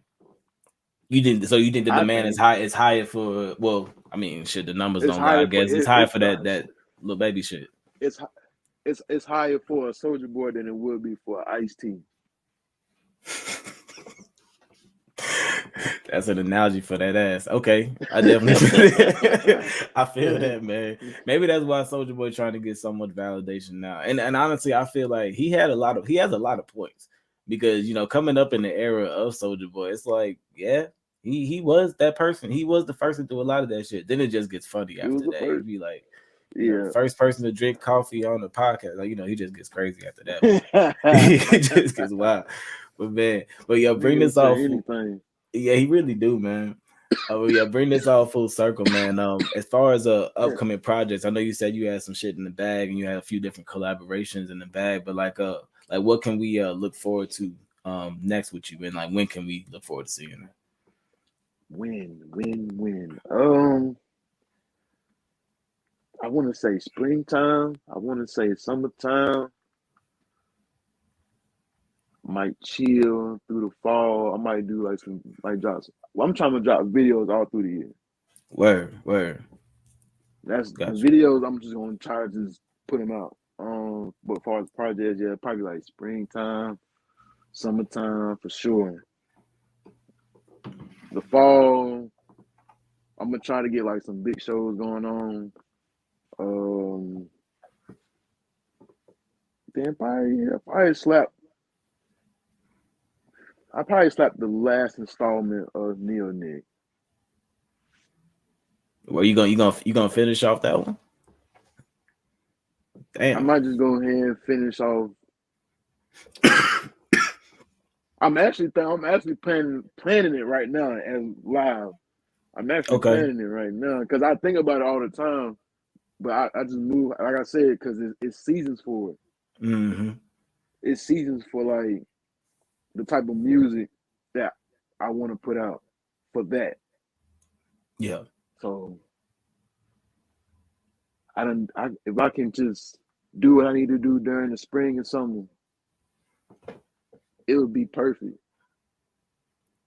Okay. It would be perfect for Neil Nick. It would be perfect for Neil Nick. And then I'm gonna bring that full circle because the 2 and 3, which is like solo. The first one I had features. 2 and 3 I didn't. So got you bringing it off. Okay. But I like that cadence too. Yeah, that's a good cadence to have because I feel like coming into it to show yourself, be able to I feel like anybody can hop on a song with a feature, but to have a whole project or a couple projects, solo shit that really that's gonna set you different. That's gonna set you apart in the crowd. At least for me, so I consider myself a real study of the game. That's gonna set you apart. But then going back into it and be like, all right, cool, I can still work with people. Understand I'm not just completely by myself, some type shit. So yeah, I can definitely appreciate that, man. For sure, man. But yeah, man, with that being said, man, I appreciate you coming on to the show again, man. It's been a real good talking to you, man. That shit was hilarious. I appreciate you having me. Already, man. Already. And, hold on. I'll give you the story about that day before we slide. Yeah, go ahead. I'll give you the story before we slide. Okay, so this is Jock Neil Nick this year. No, last year. Before that, let me see. My birthday was so I turned 30. I turned 30 this year in March. Okay. The year before that, I was turning 29, right? Okay. So it was my birthday. And my homeboy had Callis had gave me Demonte. He had gave me a half tab of some acid. He's like, but try it out. He was like, you can try it if you try it. If you want to try it, you can try it. Like, ain't like he forced me no shit like that. I knew what it was. I already knew what the thing was, bro. He ain't trying to put me under no shit, no woo woo. I knew what I was. I know I was getting into. So I was like, all right, bet. I'm gonna try it. Fuck it. I'm turning 29. I ain't doing shit up. I'm chilling. I ain't got no plan. Fuck it. So I take the shit. Bet. He was like, all right, it take about an hour 30. I said, cool. So that's anxiety like a motherfucker. Just waiting. Yes. Nigga, because that's all I'm thinking about when this motherfucker about to kick in. That's probably hiding already because I'm waiting like a motherfucker. So I'm motherfucking damn. So we driving to brush spot. I'm like, I gotta get the brush spot before this shit kick in. I'm not trying to be driving while on acid at all. Yeah. So I get the brush spot. Boom, bet, good. From here on out, I'm not driving shit. I'll ride a back seat, whatever. So I ride with these niggas to the motherfucking gas station. So now it's about like an hour done passed. I know we done chill for a little minute, whatever, and we struck out to the stove. Bet. We get to the stove. We on Glenwood on the west side. We get to the stove. I get out, and it's a dude. He bumping Jeezy. I was like, and that shit just took over your soul. That shit kicked in. Last time my chick, I was men on these streets. Said, nigga, what? Call me genuine. I blown these beats. I was like, nigga, that shit turned me up. That shit took me back to 09, Hey, back when I was on the block, hanging back when halfway I out was the on that window. bullshit. Nigga, I was in front of the stove. Like, yeah, standing like I was on the block, bumping to this Jeezy. Nigga, I'm 29 years old. Homie got that pumping his gas like. And I'm over here like this. I'm thugging too. I'm thugging hard. On some acid. I said, man, get the...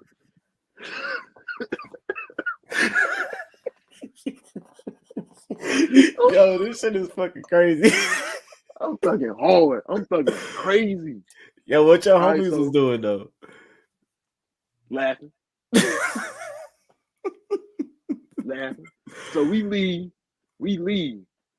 Get back to the crib. I'm supposed to be cooking fried chicken. Yeah, Man, I heard can't about it. even Okay. think straight.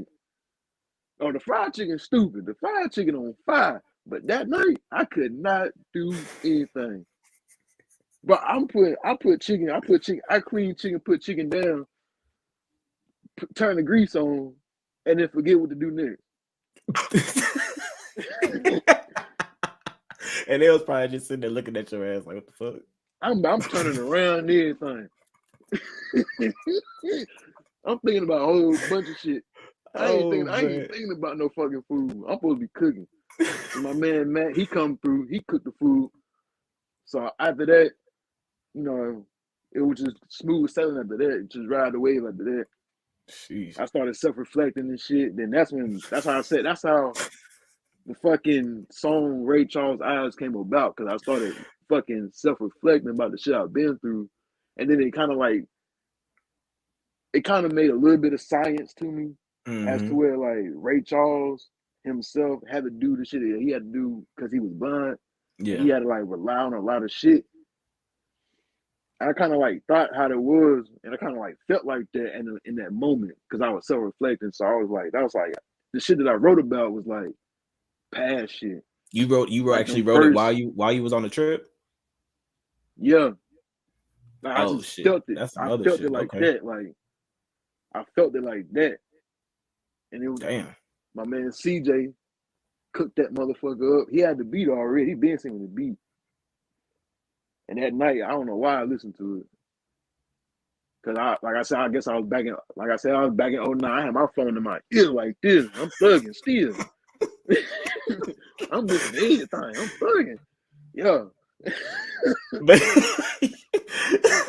I'm thugging. I was like, you had on the goddamn flight jacket again with the orange on the inside. This when COVID jumped off though. This is when Charlotte shut down. This was like, cause we were supposed to go to Player Made that night. It was supposed to be a big night for me that night. Just on some birthday shit. But that's when COVID shut down and we just chilled at the crib and all that shit. Mm-hmm. But yeah, that's when I the acid. I felt the acid for like a day and a half. Oh damn. Dang, so you got it. So you shouldn't have nothing to do if you decide to try that shit. Just like cancel out a whole 2 days. Couldn't even go to sleep. What the fuck? I took a nap. I took a damn nap. But when I woke up, I felt energized though. That was crazy. That's wild, man. That probably just goes to show what your body really needs to be able to get busy. Yep. And then I wrote it. That next morning. I wrote the shit the next morning.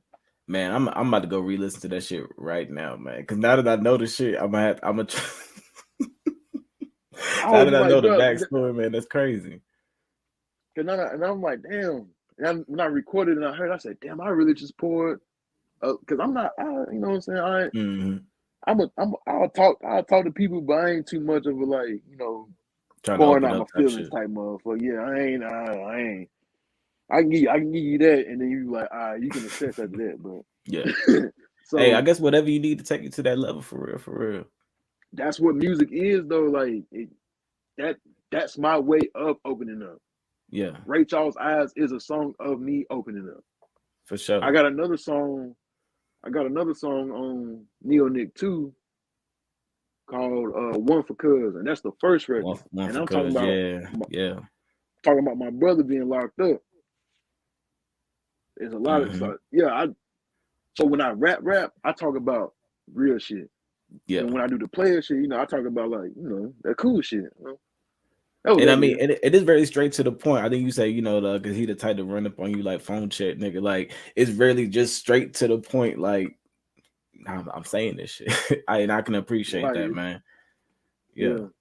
Hey, So, man. All right, man. Like I said, man, full circle, bro. I really appreciate you being out here, man. And like I'm the type of person, man. Connection like this, genuine connection, man. We locked in, bro. We definitely gonna keep oh talking, yeah, man. man. And For I'll let you sure. know when I'm back into the city. And if you ever end up back out here on the West Coast, man, shit, just let me know. And you know what I'm saying, we'll definitely link up for sure, man. But like I said, shout out to everybody out there, everybody that we mentioned today. Like I said, Skinny J, Kobe Hines, Lou, Elevator J, all them, the baby, all them cats. You know what I'm saying? Big shout out to everybody out there. But yeah, but before we get off of here, man, plug yourself in, man. Tell everybody where they can follow you and where they can listen to your music. Okay. Cuzo Key. You can search that on anything. Twitter and Instagram _Cuzo Key. The music is on all major streaming platforms. I have my Clubhouse, Himalaya Players Only. I do that randomly throughout the week. So if you want to catch up on that, just have to follow me and hit the notification button so you can keep the alerts going, and it'll show you every time we lock in. I also share it on the Twitter and Instagram, so if you follow me on there, you'll see it on that as well. Yeah. Yes, sir. It's just like that, man. Hey, I appreciate you, man. Once again, like I said, hey, I'm gonna hit you up on Instagram after this, man. But yeah, y'all keep it tuned, man. This is another episode, Country Fan Mail Podcast, first episode of the year. You already know we had to do it for the foe out here. Y'all stay up. Watching some of those videos, I just have to be thankful that I was dealing with such amazing artists because my performances were so cringy at times. Oh man. But if you're still tapped in here with me, I want to say thank you. We have a few more interviews to go. And just a little heads up, my performance doesn't really get better. It's still cringy, but talk to some awesome people. They were awesome. So go ahead. Let's go ahead and watch another one. Such a funny thing is this. Keeping me out. How you gon' flee the scene? Said this got the perfect round. Let's take it to the house. He said my eyes are hypno, so much so that his heart go. And even though he don't know, I feel concealed intensity. Touch my hand so softly, I blushed and pushed his off me. It's getting harder and harder. Think you so sweet.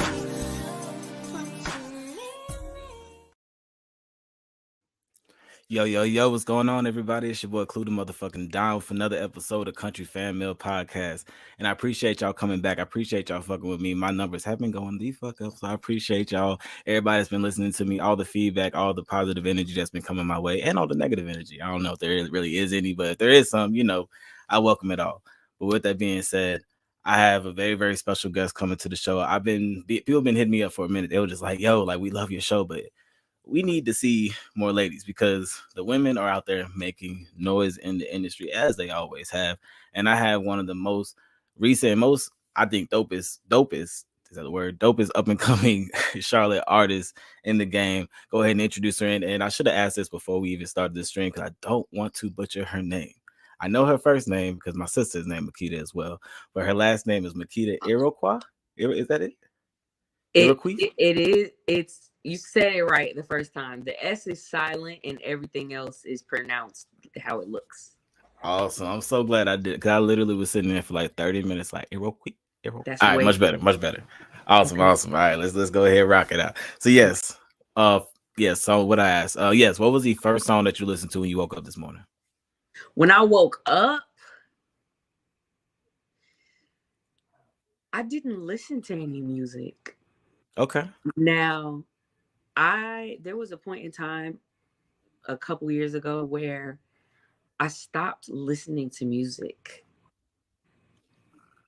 It You, sounds you very yeah, weird. you're gonna have to expound on that one, It please. sounds very weird, but it was a little bit of a mixture between personal, emotional stuff and having being uninspired.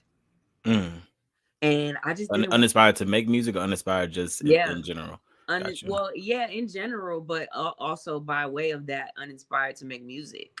So I don't know what I don't know what made me not, because if I'm not enthused about doing something, or I feel like I'm not going to get anything out of it, I don't even bother. And I just wasn't in a space where I was thinking, oh, I want to listen to this or I want to listen to that. I just was going about my day to day and going to work and just doing other things. And music just, it was very weird because I love music. Yeah. But I just wasn't. And then it became a thing where, I did start creating again, and I would hear about new music, but I wasn't impressed. I didn't really want to listen to it. Yeah. I think that's the toughest part about being a creative at any is seeing the people in your realm that you're just like, that's not good, but but people are buying into it. And that's no disrespect to anybody, because I'm not talking about any one artist or anything. Not anyone. Yeah, for sure. But it was, it could have been great artists out at that time, and I just didn't relate to the creative space. So when I don't relate to something, I just do away with it altogether. And I think that's what it was. It was kind of like I just didn't relate to. Now I can see the creativity in a lot of things that I wouldn't have before, because I'm just in a creative space of, relating to more of the creative side of everything. And then I can enjoy it. If I can do that, I can find a way to enjoy it. But I wasn't in that space for a minute. And so it's what were you doing taking a minute instead for me to get back into listening to music. So sometimes I don't listen to music. So what do you do instead? Like what do you find yourself doing as a, I guess, kind of a filler? Because I feel like a lot of times people listen to music and while they're cleaning, while they're driving, while they're doing other things. So yeah, what do you find yourself doing?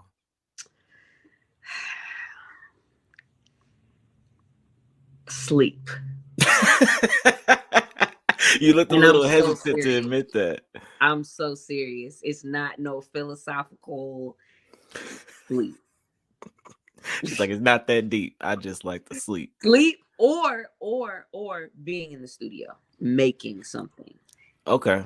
Sure. I got you. That okay. Yeah. So when you say sleep, like, are you the type of person that if you don't get your 8 hours, you just say you ain't with it that day? Kind of, but more like internally. I would never, like, I still got you. Like when I go to work, I still do what I got to do, but I'm gonna be dog tired inside.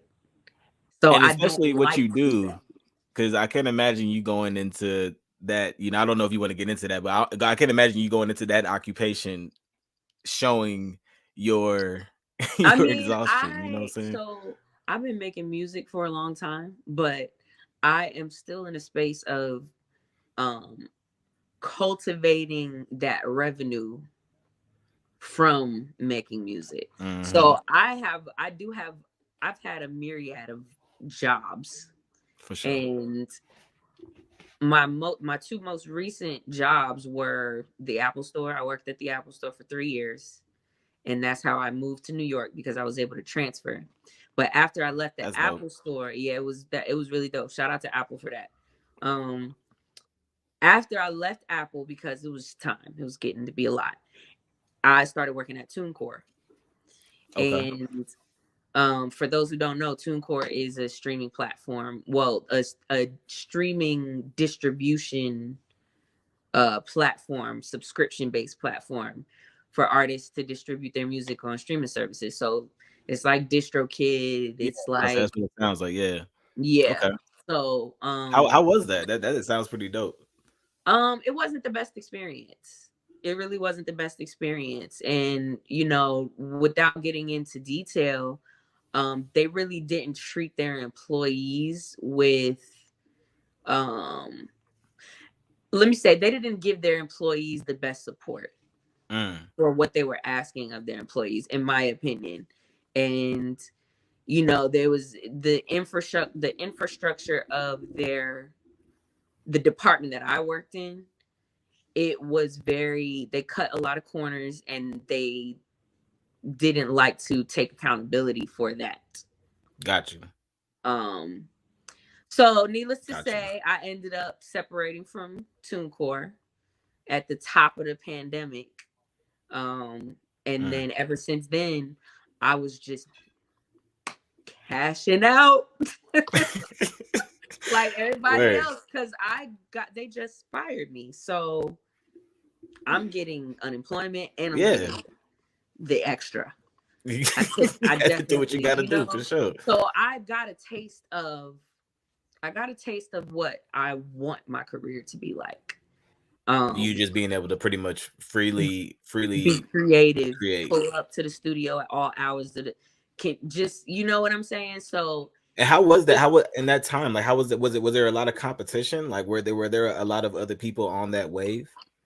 I never really experienced a competition type of environment. Okay. Not to say that nobody can compete. That's not what I'm saying. But I just never was nobody fucking with me. I just never was in a space that like I would see that or think about that. So it really was more about what the fuck am I gonna do right now? Because it's a pandemic, it's a lockdown. We out here, we good, we low-key got bread. And I was getting a lot of grants for my music. Like I had like caught, because I was jumping from when the pandemic happened, I was trying to find somewhere else to live. And I was trying to figure out how to transport all of my things here, you know, like storage units and all kinds of stuff. So we were dealing with a lot. Me and my peers that were in New York that kind of we moved together. Yeah. We were kind of like staying close to help each other. Kind of like a community, you know. Yeah, for sure. Yeah. So it's like it never got there because it was just so much to do and so exhausting, and not being used to that. It was a lot. I couldn't even be creative. And that's why it took me so long to create anything new to put out. Because it was about 6 years? 6 years? You said 6 or 7 years, right? Since my last album, it was probably 9. It took me 7 years to do the project that I just released. Demo, correct? Right. Gotcha. So I had been working on that project for 7 years, but I had not made music for maybe like 1.5, 2 years before I started digging into whatever demo was going to be. And that was the Red Reserve, correct? Yeah. So, okay, so and it's crazy because I'm listening to these two different projects, right? Because I definitely studied them, and when you hear the difference between these two projects, and then you even throw in something like New Earth, you're just like, yo, she could do everything. Because New Earth, it was, for one, I gotta talk on that before we even get to demo. New Earth, honestly, the first time I heard it, and I think I tweeted it, and somebody was like, yo, that's like the craziest comparison, but I think I understand what you're saying. But I was like, when I hear New Earth, I compared it to Logic, Fade Away. I don't know if you've heard that song by Logic. I've heard that song. But it has kind of like the whole premise of the album is kind of like, you know, it's in the future. You have these people that are in this excursion to find a new world to live on and to cultivate. Yeah, that's the same thing. Exactly. So it had that vibe, even though it's rap versus R&B, or, you know, so would you consider yourself an R&B artist, actually? That's actually a really good question. I've had this conversation with people before, and I'm grateful for those conversations because it prepares me for questions like this. And what I would have said in those other conversations is that I don't really... The stuff that I have put out is R&B hip hop. That is the stuff that I have put out.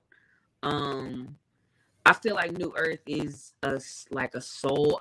I didn't put this in the genre publicly, but I feel as though New Earth is gospel, but in a Roy Ayers, Earth, Wind, and Fire type of way. Because I see believe what you're those people saying. made gospel too. I see exactly what you're saying. Yeah.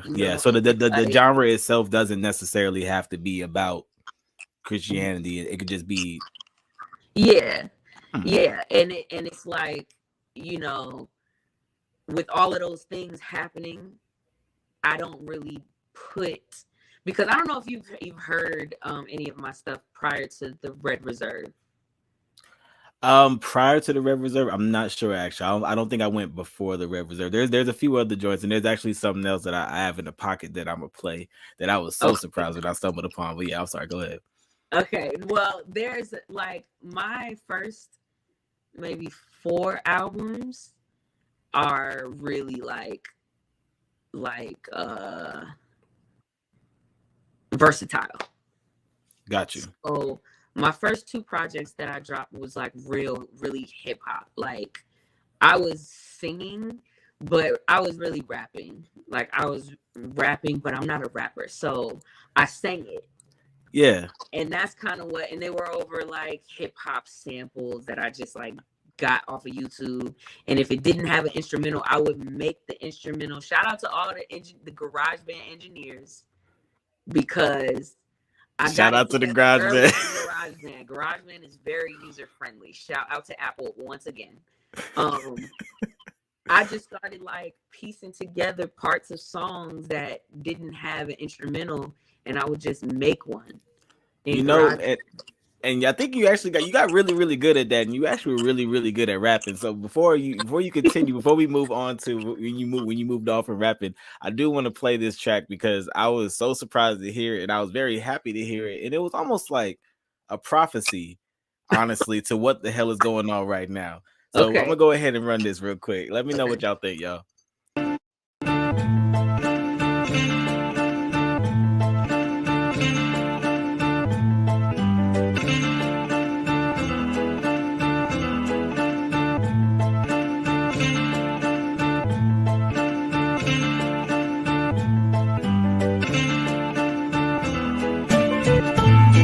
I got anger issues. My room is full of snotty tissues and tear-filled pillows and anger issues. Of course I miss you, but that ain't the issue. Cause I'm pissed and it ain't you. Nah, it ain't you, it's the studio. Cause I don't got my own and I don't got the dope, but I hit the studio. And they fuck me up, got me fucked up, Hey, yo, I don't want no handouts. I'm ready to band out, but everybody want me to relax. Finish up a motherfucking truck while I want some stew time and a bit of shoe shine and a 2 terabyte and a copperhead mic. I'm tired of asking. I don't wanna be mean, but I gotta take things. I don't wanna be mean, but none of y'all respect me. So listen, I'll try to tell you, there was a few things that you put in the trap, because if I saw right, you put that out about 4 years ago. Yeah. And when I tell you, when you're listening to the lyrics of that song, almost if you're writing as if you were Kanye, that is literally what that man is going through right now. So it's kind of like, did you see the future? Could you tell that Kim was going to divorce him? Yo, I wasn't thinking about none of that. That's I wild. wasn't thinking about none. And it's funny that you say that, because there is even more of a prophecy that I'm not sure if a lot of people know it. I was blowing it up when it happened on Twitter and Instagram. My friends was blowing it up. But for those who don't know, I wrote and produced Kanye Slander maybe like 2015. And I didn't record it and drop it until 2018. So the way that I found the way that I created Kanye Slander is that Kanye dropped Pablo. We all remember Life of Pablo, yep. We remember 30 Hours. Madlib, That's you my know. shit. Yep. Madlib did a Red Bull interview and he spoke about how he made that beat. And he was talking about how he made it on an iPad. And I was watching the interview and I was like, yo, it's time. I got to start producing. I can do it on an iPad. I'm about to download this $10 app. $10 in 2015. Got the app. Probably ain't $10 no more. Yeah. So I had this sample that I really loved from like this Netflix movie, and I Shazammed it, and I was like, yo, this is hard. I got to do something with this one day. So I ended up chopping that sample up and made the beat. I had somebody put some drums on it, Kirk Collins. I had Kirk put drums on it, and I called it Kanye Slander. And I dropped it on Kanye's birthday, trying to play it up on Twitter and tagging. He didn't have a Twitter at this time. Got you. So I was just trying to like play it up and make it go viral or something. It didn't go viral. But next year, the very next year, around the same time. So that was June 2018, I dropped it. Next year, summer 2019, Kanye drops a project with Nas, and there's a song called Adam and Eve on it. Yeah. I'm gonna just leave it there. Everybody go listen to Adam and Eve on Nas. Okay, now because now you got my wheels turning because got my wheels now turning. There's a bar, mind you. I dropped that in 2018, and they dropped that in 2019. I have a bar in Kanye Slander. Celebrities is taking shit from me, but I gave you everything and niggas still don't love me. I wasn't thinking about none of this Kanye shit. I was just saying, yo, I fuck with Kanye. Fuck what y'all talking about. Y'all hating on Kanye. So you consider this more of a prophecy than a copyrightish? I ain't calling it nothing but what it is. I ain't calling it nothing. I gave y'all the information. Y'all take it as y'all may. I respect that. I really respect that because that's a big one. But you know, not to stick too much on. I'm gonna say this and we can move on. But T-Pain said the same shit. So if T-Pain can say it's pretty credible person, you know, I'll just leave it at there. But anyways, so moving into this demo project. I really, one thing I really loved about this project, which honestly I haven't seen people do in a long time, at least not nobody that's not from Houston, is to drop a project and then to follow it up with a chopped and screwed or chopped not slopped project. Which so I was taking a drive down to Modesto, which is like an hour and some change where I'm from, and I was blasting the album, and of course you know you play it down and then go to the next album. So when the child is not slopped part came out, like it was really, I was literally in like a daze because it was like listening to a completely different album, but it was the same damn thing. So like, what kind of what coerced you to do that, to drop those two separate projects? Everybody take a look at the credits on demo. There's some really, really, really dope people credited as, you know, executive production, sound design, mixing, mastering. And I have some friends who connected me to Chop Stars because, you know, Chop Stars is a crew now. And they've got like some really talented DJs that are like chopping and screwing. And one of the DJs that I met through one of my good friends, DJ Syrup. DJ Syrup has showed my music so much love. Like anytime I drop something, he's like, please send it to me. I want to chop, not slop it. And I'm like, bruh, like you want to chop and not slop my shit? Like that's dope. So yeah, it's like people really fucking with you. Yeah, like anytime he asks me for some newness that I dropped, I hand it right off and let him do his thing because he's fire with it. His aesthetic is crazy. His drop is crazy. And he really does his thing. He really hears a pocket, especially with my music. And I love when people are inspired to make something new out of what I've done already. Yeah. I haven't experienced that a lot, but when people like DJ Syrup really rock with me on that. I love it. And how does that support come from, or how does it feel more? Well, let me ask the question better. How do you feel like your local support system is, you know what I'm saying, being a Charlotte artist? Because I feel like there was a long time where Charlotte was not known until recently to actually have a music scene. I mean, and recently, when I say, even if you go back 10 years, that's still very recent in the comparison to as much as everybody else has kind of had their bag. And I think 10 years might still be too far. Yeah. So it's like, you know, so how is your local support in the city? First of all, the Charlotte community, of creators is so on point. Like, especially Amazing. now that, because we've all been doing it so long, and we were all young when we met each other and when we started doing what we're doing, and now we're older and now we've learned things and we left and we came back. So at this present time, I get so much support from my fellow creatives in Charlotte. Like, that's beautiful. I know so many creative, dope people that really support me. And that is kind of new for me, because all of us weren't always in a position to support the way that we are now. Like, you know, having resources and just things like that. Skinny J being one of those people.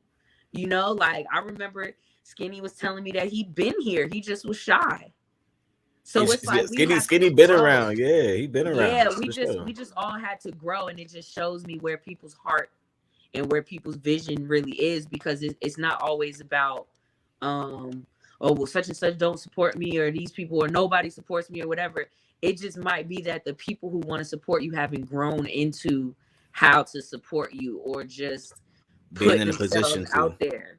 Yeah. So now that we're older and everybody's back in the city and things are popping in the city, I feel like there's a really strong support system that's building. It's not perfect, for sure, but it's definitely building quickly. Got you. Okay, that's beautiful. That's really dope, and I love to hear it.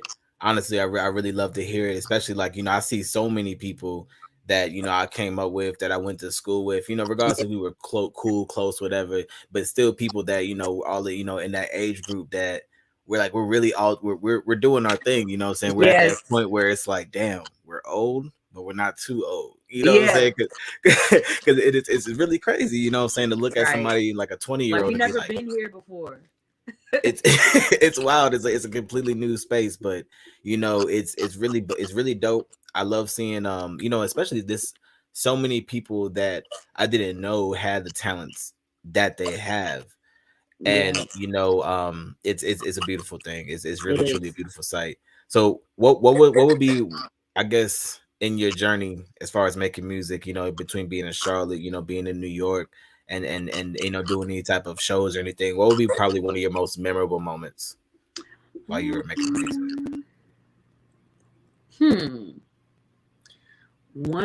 Okay, because you said one of, that makes it a little easier, so I don't gotta feel like I gotta pick no pressure, the most, because I don't think there's like the most. I think there's a few. I always say this.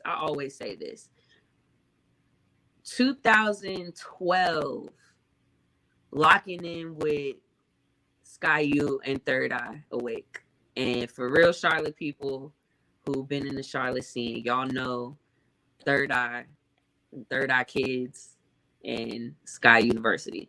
So I had went to college and graduated from Harding, went to college at UNC. Okay, you went to Harding. Okay. Yeah. What class were you? 09.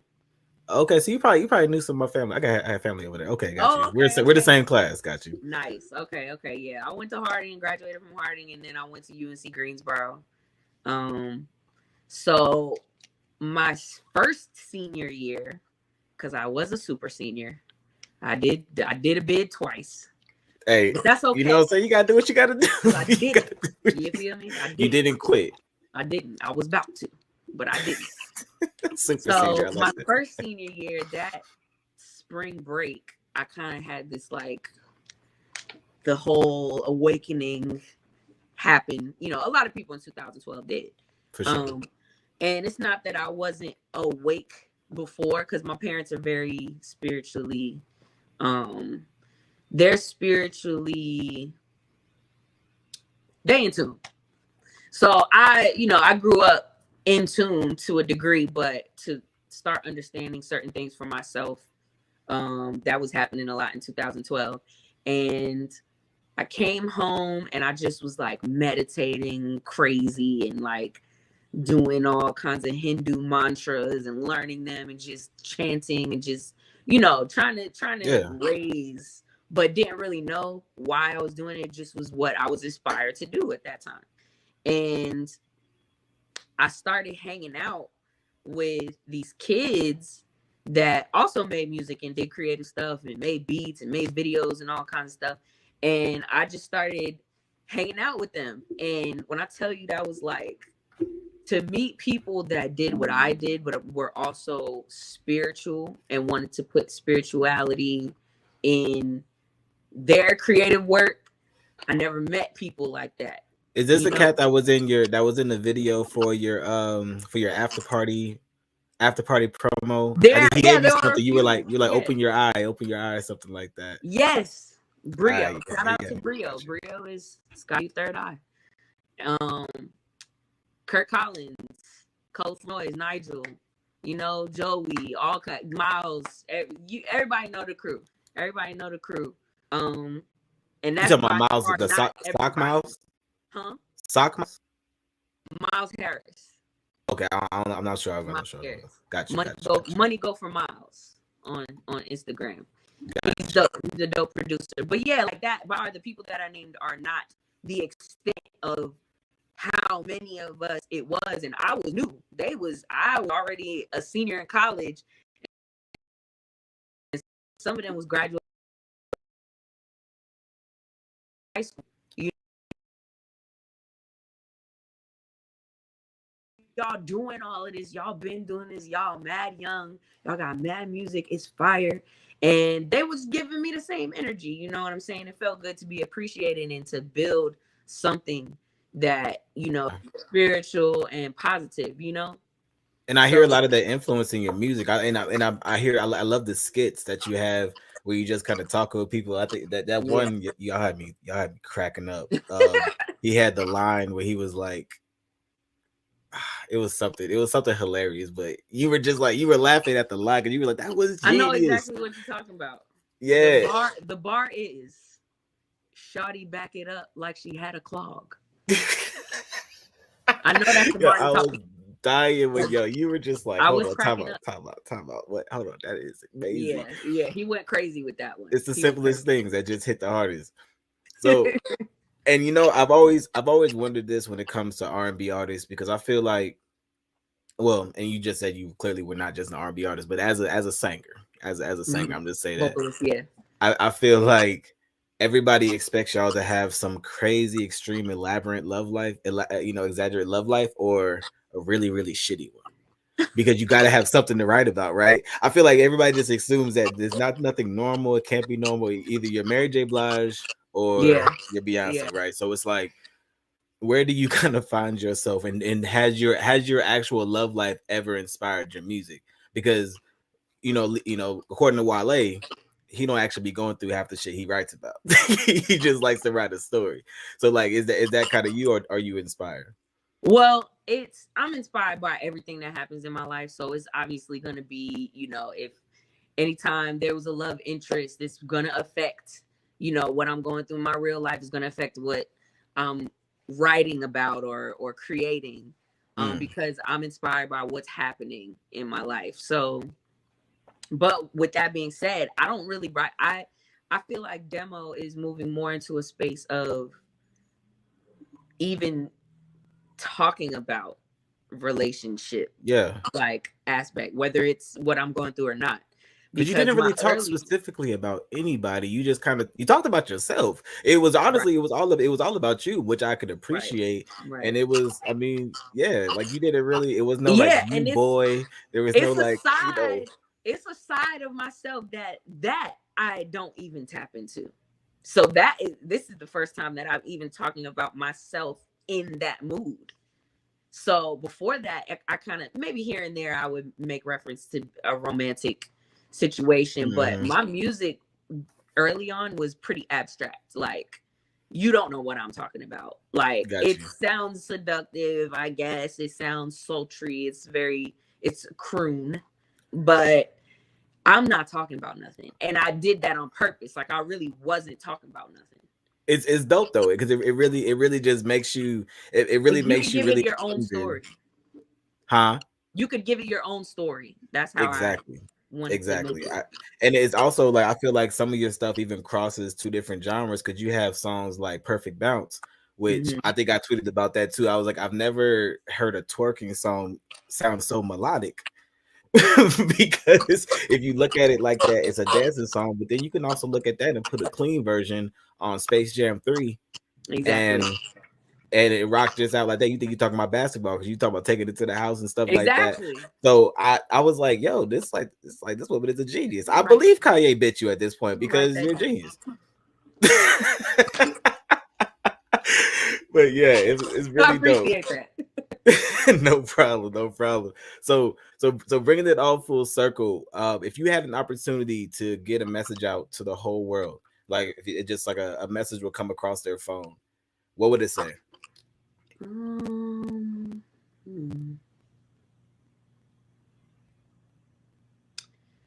If I could send a text message to the whole world, like a text or like a notification. Oh, that's interesting.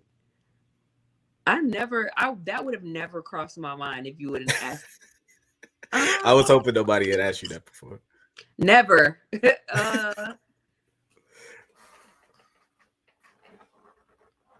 MakedaIrioquois.com. I like that. Just promote it. I've heard some amazing things. I've heard some amazing things when I ask people that question, but I really, really love when people just like, if I'm gonna put a message out, I'm gonna put me. Yeah. Because not only is it the energy of my name, but it's everything that's going on with me that I'm putting out in the world. And my music is there. My interviews are there. My physical demo CDs are there for purchase.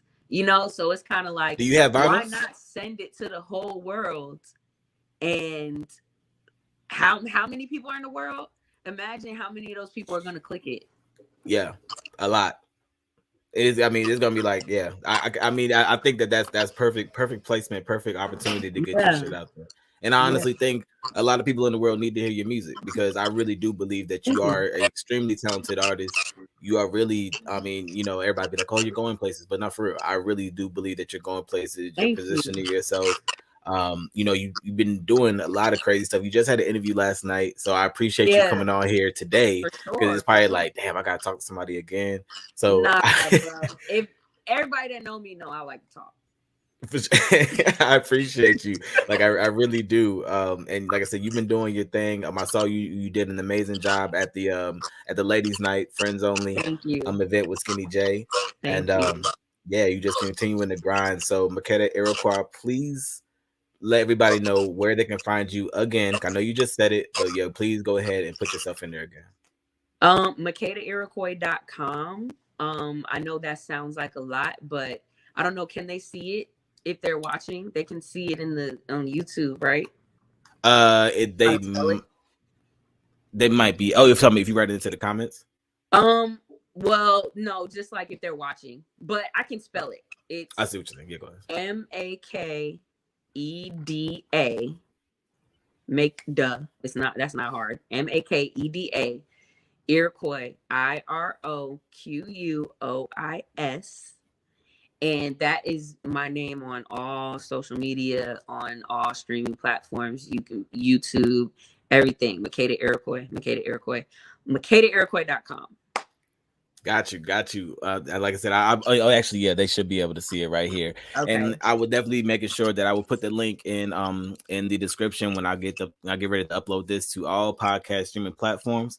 So once again, I really appreciate you coming on to the show. It's really been an amazing time talking to you. And yeah, good luck to you with everything that you have going on. And you know, when I get back to the city, it will hopefully won't be long before I get to see you perform live for real. Thank you. Hopefully I'll be doing a lot more. I plan to, so you'll definitely have opportunity to catch it. Already. And thank you for everybody that has tapped in with this episode, Country Family Podcast. As you already know, we gonna keep it going. I kind of should have a better sign out than that, but it's whatever. But yeah, I appreciate you. What's going on, y'all? It's your man Fat. Straight back to the Country Fan Mail Podcast. I couldn't be more excited, man. Shout out to Clue the Don for having me back, man. Shout out to the viewers. We're gonna have a good time.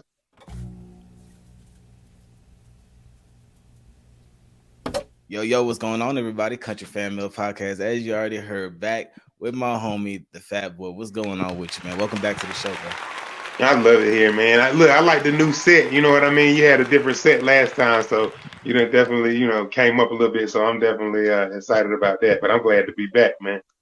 Yes, sir, man. I gotta switch it up a little bit. You know what I'm saying? Upgrade some shit. You know, gotta do better as you move on, man. But yeah, man. I forgot shit. When was the last time when we interviewed? That was I want to say it was the top of maybe the top of this year. I want to say it was like February or something like that of this year. Yeah.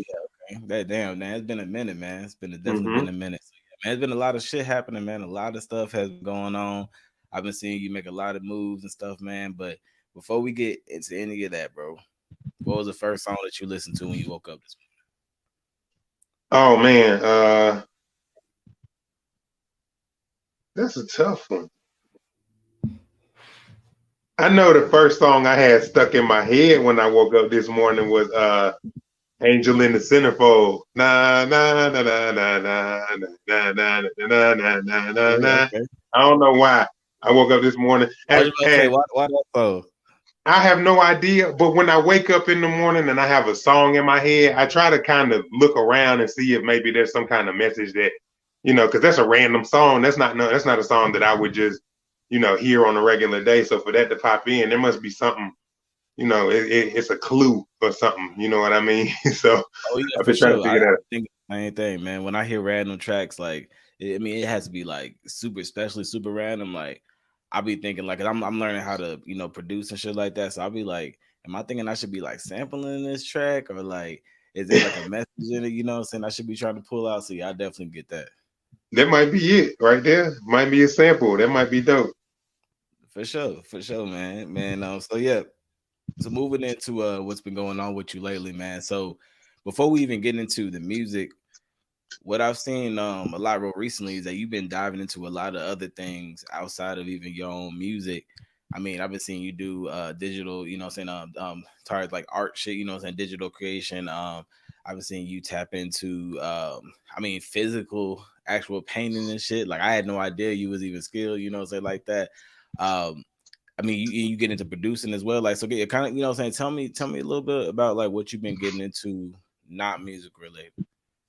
I've just been having a great time kind of exploring the other things that I enjoy doing. I did music exclusively for years and years now, but it's only been more recently that I kind of just am looking more into stuff, especially with the art. Art was really my first love and my first passion before I ever, wrote a bar or anything. I was doodling and drawing because my dad drew a lot.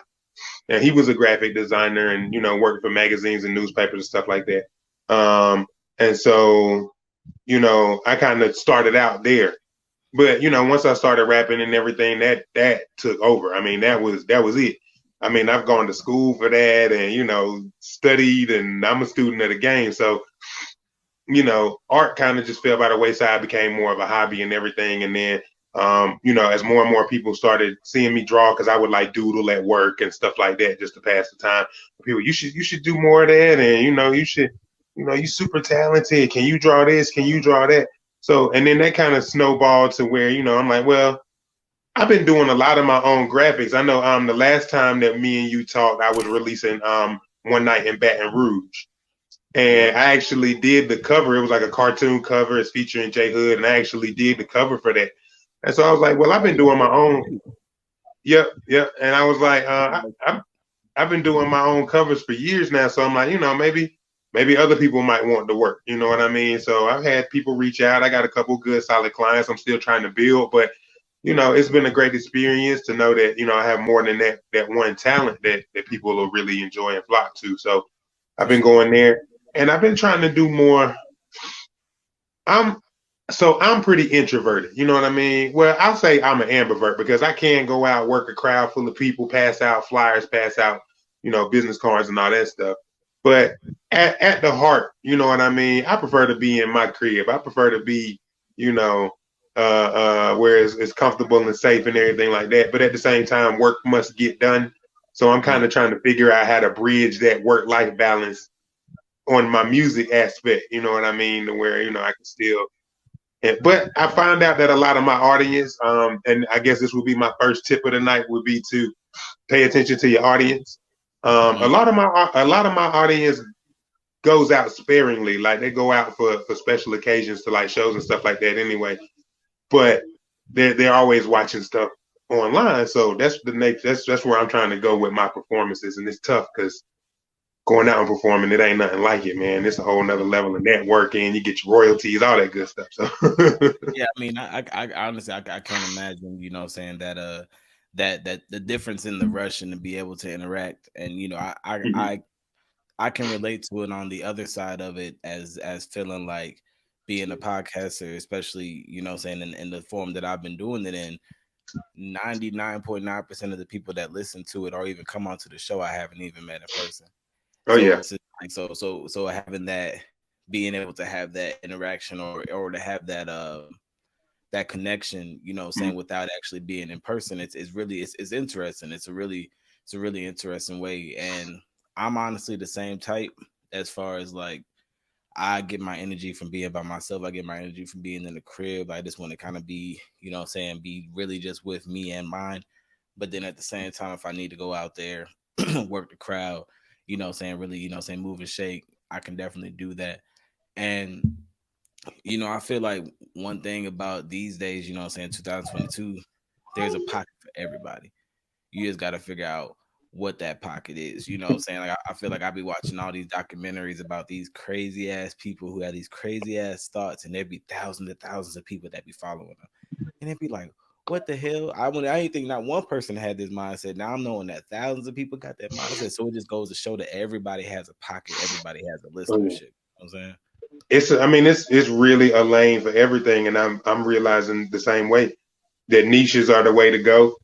You know what I mean?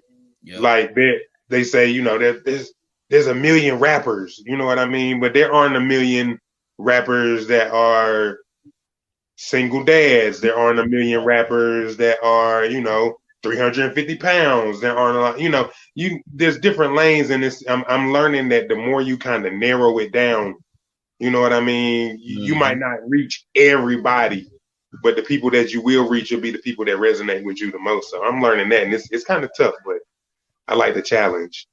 Oh yeah, it's definitely tough, and I feel like if you're not being challenged, with everybody being out here, everybody having a platform, if you got a phone, and I mean, shit, if you got a phone, that's really all you need. You can literally pretty much do and be whatever you want. So I feel like with that, yeah, you got to find a way to stand out. That's definitely for sure.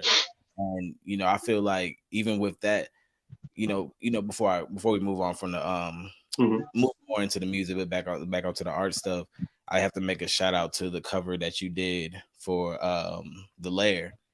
Shout out to St. Oh yeah. Yeah, that cover was crazy. It had that was the De La Soul type of feel. Yeah. Yeah. And that's one thing I've been realizing about the game is that we're at the age. I think we're like the same age.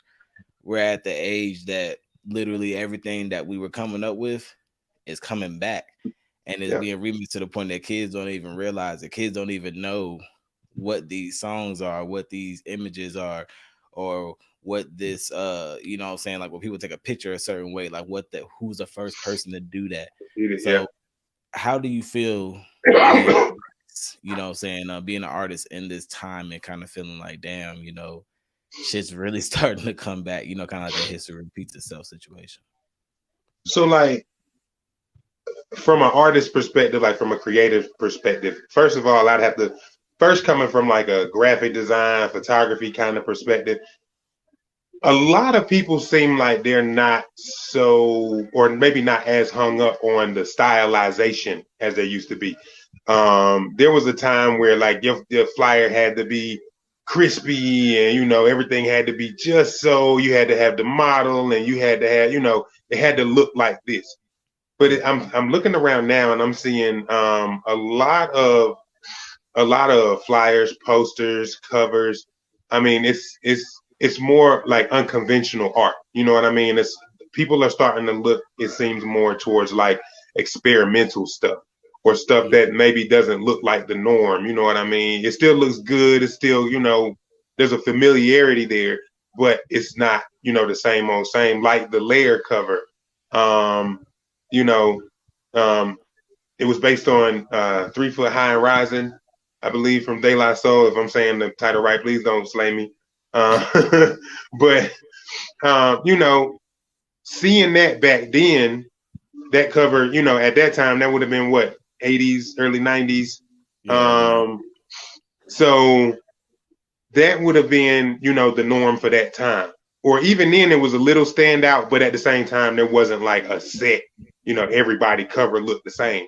Yeah. And I think we're coming back to that now where, there's not really a set. Everybody, if you got this kind of song or if this, it basically goes off of the lane now, I think. You know what I mean? If you got a twerk joint, if you got a club joint that's going to go in the strip club or something like that, it's going to look like that. If you got a song that's about video games and living in a college dorm, it'll look like that. If you got a song that's about, you got a horrorcore rap that's about, killing your neighbor's dog or something like that, which I don't condone. That's just an example. But, it would look like that. And because of the different niches, it looks like there's a lot of different styles and artworks and artists that are getting shine. And then from the musical aspect, man, I feel like music is so free now. I feel like the box is still there. You know what I mean? I feel like, of course, there's a lane. Like if you want to go mainstream, record label, be on all the radio and then all the magazines, you got to sound like this, that, and the third. You know what I mean? But if you want to make and be successful in music, you don't have to sound like that. You can, you can eke out your own niche, your own fan base. You could. Radio isn't the only way these days. Right. You know what I mean? So yeah, you could definitely make it happen. And so I love that. I love that it's not so boxed in. When I first started rapping, and I'm gonna tell my age, when I first started rapping, it was mid late 90s. You know what I mean? When I first picked up a pen. And by 2005, you had to sound like this, that, and the third. Like if you didn't sound like who was popping in. If you ain't sound, have a Wayne style beat or you know what I mean?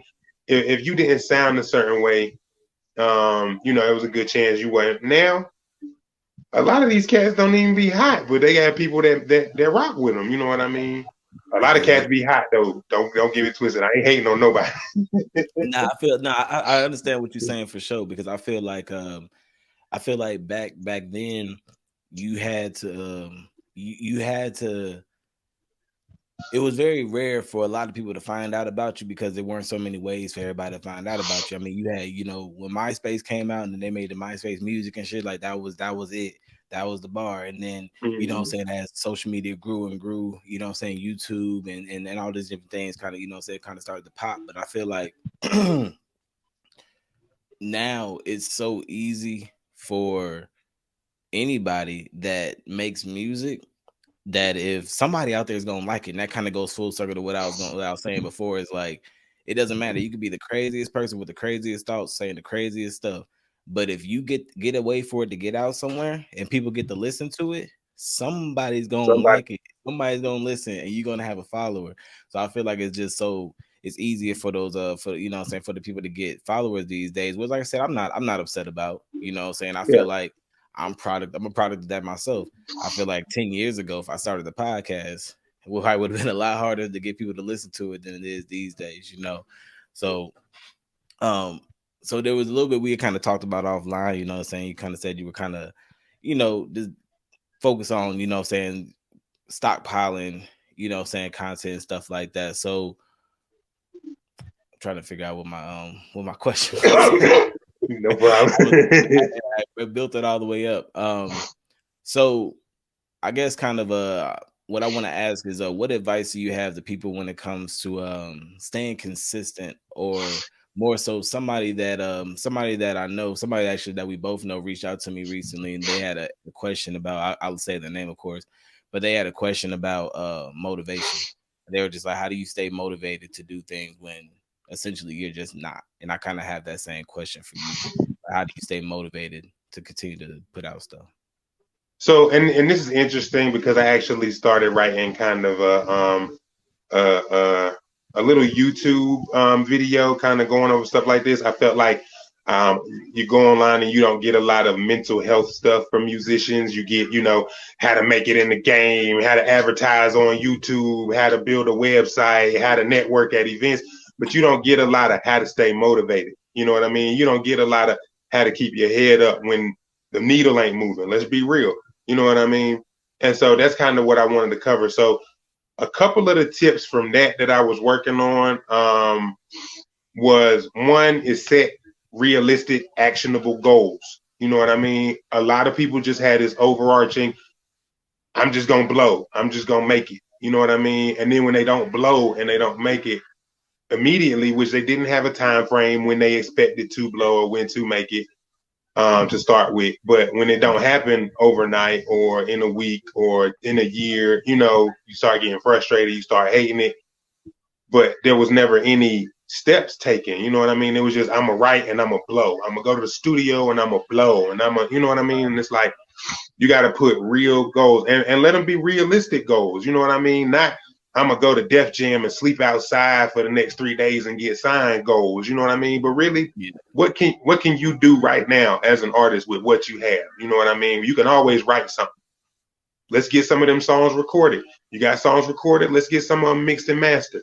You got them mixed and mastered. Let's go ahead and get some artwork together for them. Let's go. You know what I mean? Like, there's always something that can be done with even, I mean, $10. If you go on Fiverr right now, you can find somebody that can do you a CD cover or chop you up a video, $20. You know what I mean? So it's always something you can do. Another one I had was be passionate was number one. It's kind of a no-brainer that people gloss over, but you don't have a passion, and you might not even have a passion for music. You know what I'm saying? Just sticking to the music lane. You might not even have a passion for music, but if you have a passion for making money, then, and specifically music money, you know what I mean? Right. You got a passion. If you have a passion for seeing other people perform, then maybe you want to, you know, be a promoter or something like that. Like, just sticking to music. So have a passion for what you're doing. If you don't have a passion for rap, but you have a passion for music, you know what I mean? Maybe you're not going to be the next, you know, maybe you're not going to be the next big rapper, you know, but maybe you can be a dope producer. Maybe you could be a dope ghostwriter. Maybe you can be a dope engineer. Maybe you can have a dope podcast like the Country Fan Mail podcast. You know what I mean? So it's like, so hey, I mean, and I appreciate that for sure. But there was something that I really like that you said it, because I feel like there's this smooth line between when people are always like, I want a affirmation. That's the word I'm looking for. It's like when there's like affirmation, I'm gonna say my affirmation, I'm gonna say my affirmation, but sometimes them affirmations don't be making not a damn lick of sense. Or there's no steps to the process. It's just like, okay, well, I want to be a big rapper. Okay, cool. That can be your affirmation. Bet. However, and also you need to also be affirming that you get down there and record some songs. Right. I affirmed that I need to wake up on time and get to the studio. I affirmed that I need to, you know what I'm saying? So like, I appreciated you being like, the big picture, bet, get it, cool, see it, it's beautiful. But there's process, there's steps to this shit. You know what I'm saying? There's definitely steps to it. Is that something that you kind of feel like you've always kind of, had a grasp of throughout your career, or is that something that you just kind of picked up on? No, for sure. This is stuff and that's why I feel like it's important, because like I said, when you go online, and you search tips for musicians, you know what I'm saying? Tips for rappers, you're going to get all the tips in the world on how to promote, on how to record, on how to write, on how to network, on how to sell. You're not going to get too many tips on how to keep your mind right when you just got booed off stage. You know what I mean? Like this shit happened. You know what I mean? Forgive me for cursing and everything, but Oh, please. Okay. But like these things happen. It's not always gonna be popping champagne with the homies on the yacht after you done won awards. You know what I mean? Especially starting out. Like it's gonna be tough. It's gonna be times where you done rock the whole crowd full of people and you done dapped up everybody and everybody love you. And it's gonna be times where you perform for the bouncer and the bartender and neither one of them gonna remember you when you leave and you're gonna have to go home and live with it. You know what I mean? So and so it's through experience, you know what I mean, the goods and the bads, because the goods, especially going back to talking about having passion. Passion applies to when it's good too. Like a lot of people be like, you got to have passion. So when somebody tell you your music sucks, you can, but you also got to have passion for, let's say Warner Brothers hit you up today and all of a sudden you got to work 320 days out the year and everybody calling your name, calling your phone, sending you messages. Are you still going to want to do this when I don't even feel like getting out of bed sometimes. Let's be real. It'd be times where, you just don't feel like people in the day. I don't feel like going outside and talking to nobody. But you got a meeting with Def Jam and you got to go on the Ellen show and do you have the passion to do that? You know what I mean? It takes a lot of passion because it ain't just going to be, saying coffee monster and bullshit driving you through it. Right. For sure. Man, so with that, there was something that, you mentioned and I, you really are carrying this engine people because you dropping some really some gems. So that moment that you get booed off stage, you know what I'm saying? That moment that your album or your mixtape don't sell as much, the moment that you don't get the support that you feel like you should be getting support.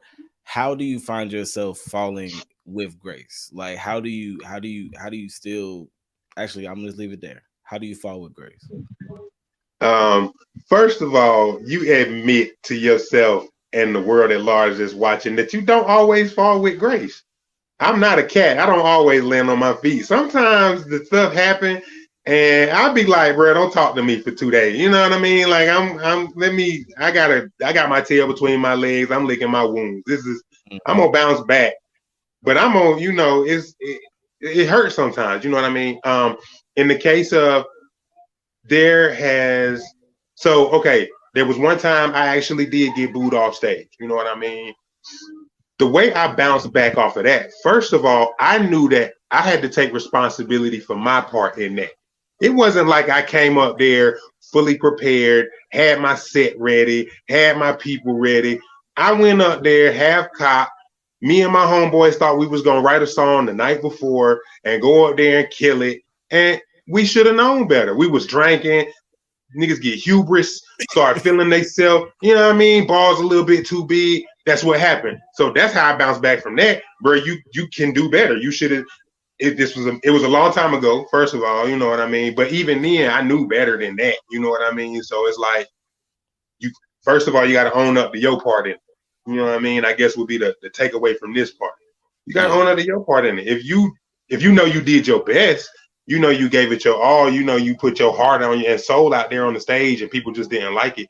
Even then, you owning up to your part. Okay, I gave it my all. It might not have been me that they didn't like. Maybe the person before me killed the crowd. Maybe, maybe it was just my style of music and it was the wrong venue or the wrong crowd of people and they just, whatever the case may be, you gave your all. But if you went out there, you half-assed it, you got drunk before you went up there, you know what I mean? You slurring and lumbering around, you got to own up to your part.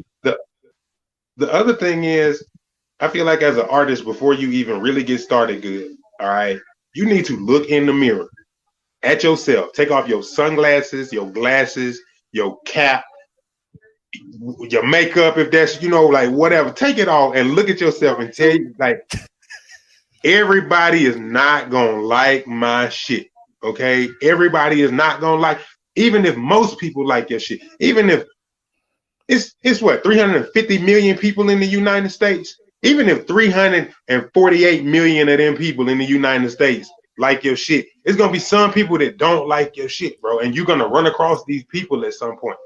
You know what I mean? So, again, that's kind of taking that accountability for what you can't control everybody. you could do the best that you can. You could have the best marketing agency. McDonald's don't appeal to everybody. Coca-Cola don't appeal to everybody. Walmart, Best Buy, Sony, you name it. They don't appeal to everybody. You know what I mean? And these are the biggest companies in the world. So it's going to be okay if Fat, get booed off the stage a time or two out of hundreds of performances over time. You know what I mean? Like, because everybody not going to like it, especially when you didn't put your best foot forward to begin with. Come on, Fat, you can do better than that. You know what I mean? For sure. You know what I mean? And while you setting yourself up for success, if you ever end up at Trader Joe's, make sure that you grab you some Simpler Times lager. I got about 12 of these for $6.99. Yes, I said it. 12 of these for $6.99. Smooth taste. I mean, you can't really beat it. You're going to go to the convenience store and spend $3.49 on a tall boy. Don't even do yourself like that. Go to your local Trader Joe's, pick you up some Simpler Times lager. They also have IPA that you can grab as well. But yeah, so it's always hard to come back for those commercials. It's hilarious. I'm digging it. I like it. You know what I mean? I like stuff like that. You should have gave me a heads up before. I would have just been ready for it. Like, we good. Yeah, I like stuff like that. Try to step it up a little bit, man. But yeah, man. So kind of try to change the gears a little bit, man. So tell me about what you got coming up. Tell me about what kind of upcoming projects we can hear from, or we can be looking forward from you soon. So guaranteed in the pipeline, but still working on, mixes and mastering and all. I got 2 EPs and I got album. The album that One Night in Baton Rouge is on is called The Cook Up, 10 tracks. I want to say 4 of those tracks have music videos right now on TheFatBoy.com. That's Cuban, One Night in Baton Rouge, Baguette, and Dog all have music videos right now. But there's still 6 other. One Night in Baton Rouge, right? Yep, Cuban was I did it Star Wars style, so it was part 2 of the series, but it was part 1 of the events.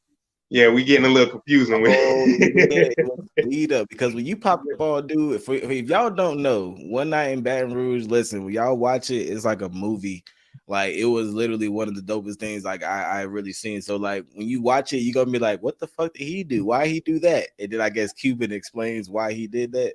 Yeah, Cuban goes back and explains that. But see, and so both of those videos are out right now. That's the kind of set. But we got a trilogy. That's actually the first 2 parts of a trilogy. So the third one is called Pompeii, and it's gonna pick up after dude get murdered in the hotel room. You know what I mean? So that's gonna be crazy. I think I might still have that. I want to see if I even still have that. I probably still got that reel here. I'm sorry, keep going. I didn't mean to cut you off. My bad. But yeah, so that's gonna be coming on the Cook Up, and Grip featuring Kiwi Sweet. We try and get the video together for that. Like, I got 6 other tracks, a 10-track album, and I got 4 tracks out now. So we still got plenty to cook up with. And then, but you know what I mean? Like, that's kind of the main event of the year. But surrounding that, top of the year, I linked up with also on the Cook Up, going back to that, shout out to the chef, bruh. Like, bruh is really the mastermind of the project. You know what I mean? The chef, like, he produced the beats, all except one mix. Shout out to Big Kane for doing the master, Grammy nominated, man. Bruh is, he is really doing the thing. So big shout out to him. But the chef, I know he shot the Cuban video, like, we're really been working. Like, he's definitely gonna get a bigger part of the splits, you know what I mean, on the royalties than I am, you know what I mean, because he's been doing most of the work. But it's a dope joint project. But coming closer to the top of 2023, I have a joint EP with producer B Parker, and it's more hip hop, like, I went more underground hip hop, more smooth groove, just like kicking bars. That kind of feel. Yeah, you know what I mean, more like that. I didn't have so many, doubles and triples as far as bars go. I normally kind of had it, a little fast flow or whatever. But I gave this one more finesse, more. And let me think of a bar off the top.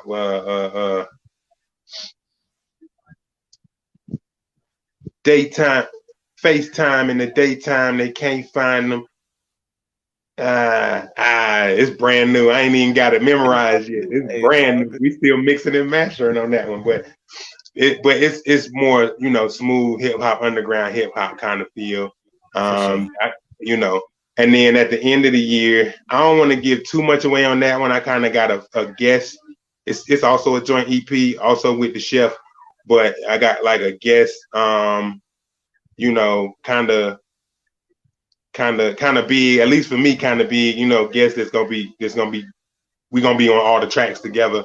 Yeah. So I'm gonna say that for a little unveil later on. But the music is on lock. I got some video treatments already written up. I'm starting to set up video shoots and photo shoots, trying to have, everything, get a plan together to where I can have some drops and everything ready to go. Tell me about the brand, man. Oh, sorry. Go ahead. You was asking pretty much what I was about to, roll into. Right now, I'm TheFatBoy.com, because I got to do a plug while I'm here. Right now, I'm TheFatBoy.com. I got some new merch that I just dropped. Holly effing Jolly, featuring the Ninja Bread Man, you know what I mean, and this artwork that I did. So check it out. I really don't know how else to describe it. It's just adding a little attitude to an old Christmas tradition. You know what I mean? So yeah, check it out on TheFatBoy.com. Got hoodies, tees, got beanies. You know what I mean? So yeah.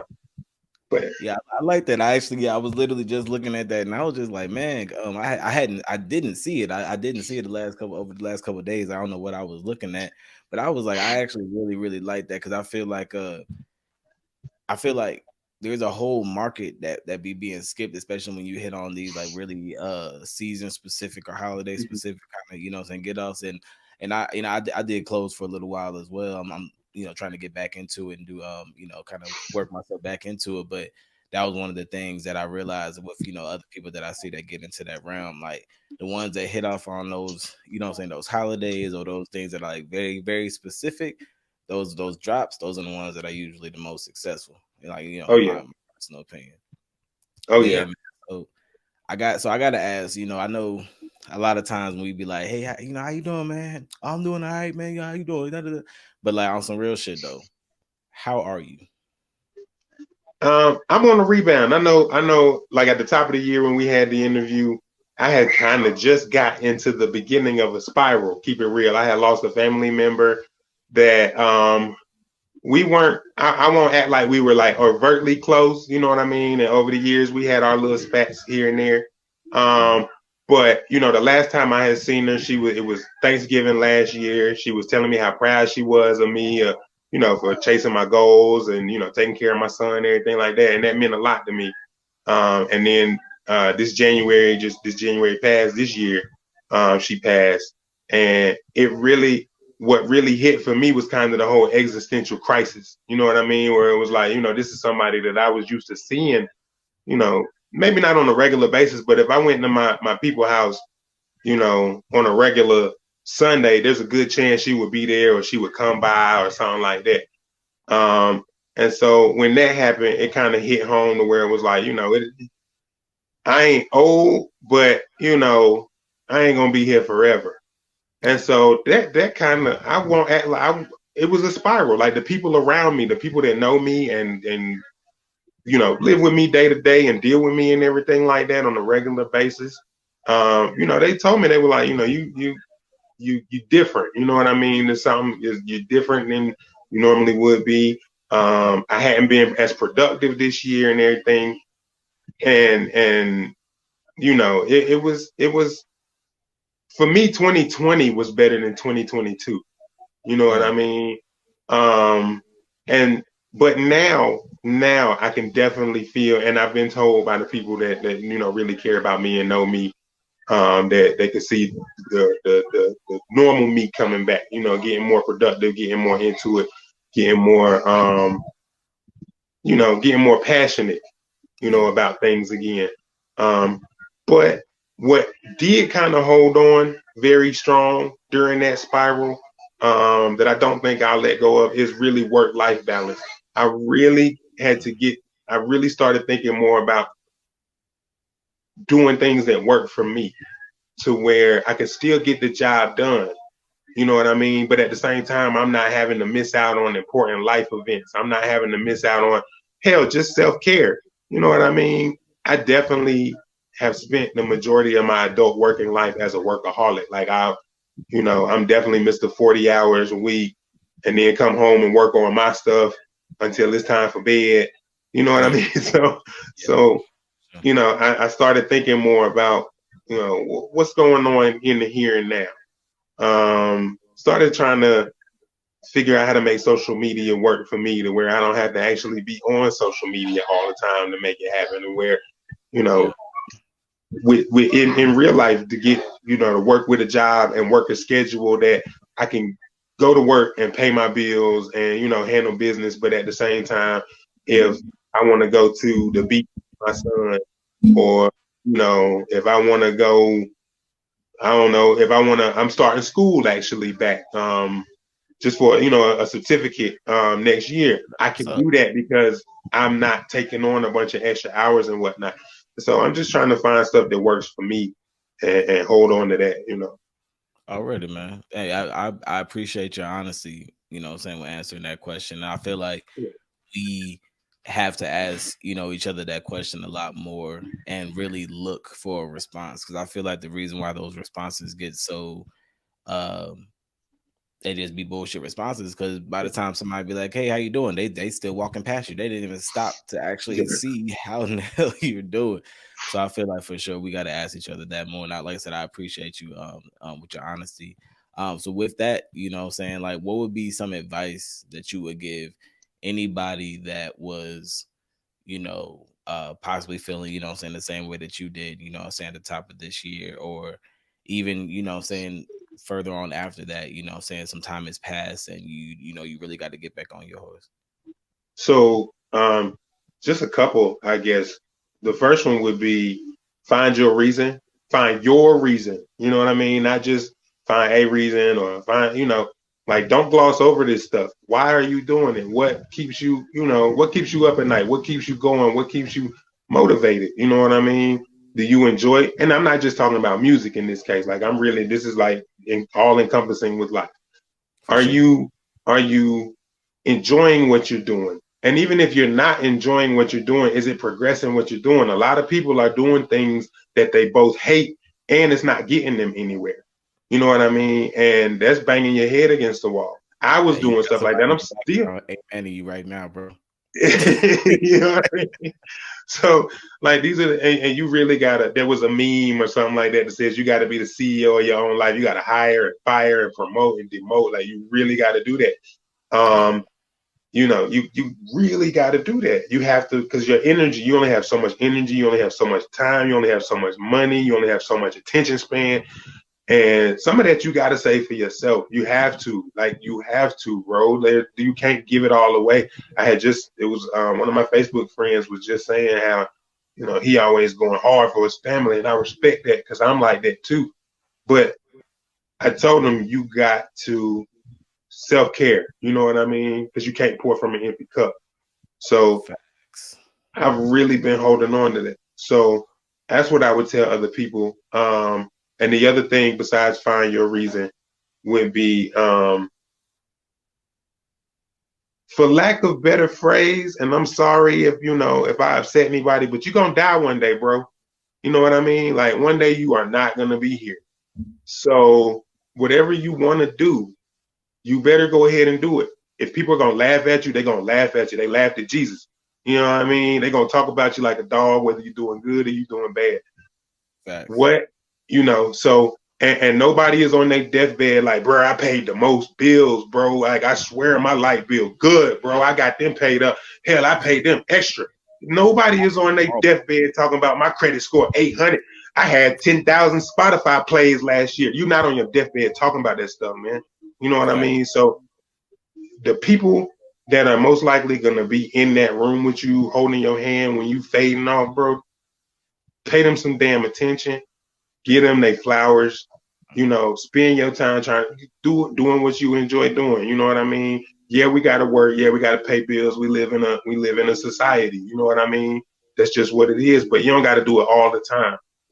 Chase your goals. If working And you know, if doing 65 hours a week is getting you towards your goals, do it. You know what I mean? But if you just working that just so you can afford the mortgage, you know what I mean? That's not life. Again, everybody has their own dream. If your dream is to afford a mortgage, then you chasing your dream. You following your dream. This is you know what I'm saying? So I'm not knocking anybody for what they want to do. But if your dream is to become a fighter pilot, you know what I mean? Or, you know, they have an age limit and all that and the health limit and all that. But I mean, if you still within them ranges, go for it. And if you can't be a fighter pilot, you can still be a pilot. You know what I mean? You can still I'm really an advocate for find what works for you and do that shit. You know what I mean? No, I feel you. I definitely feel that shit. I know somebody right now that's actually trying to be a pilot too. And I mean, the odds look crazy, but at the same time, it's like, do it. You know what I'm saying? Regardless if it makes sense or not. You know what I'm saying?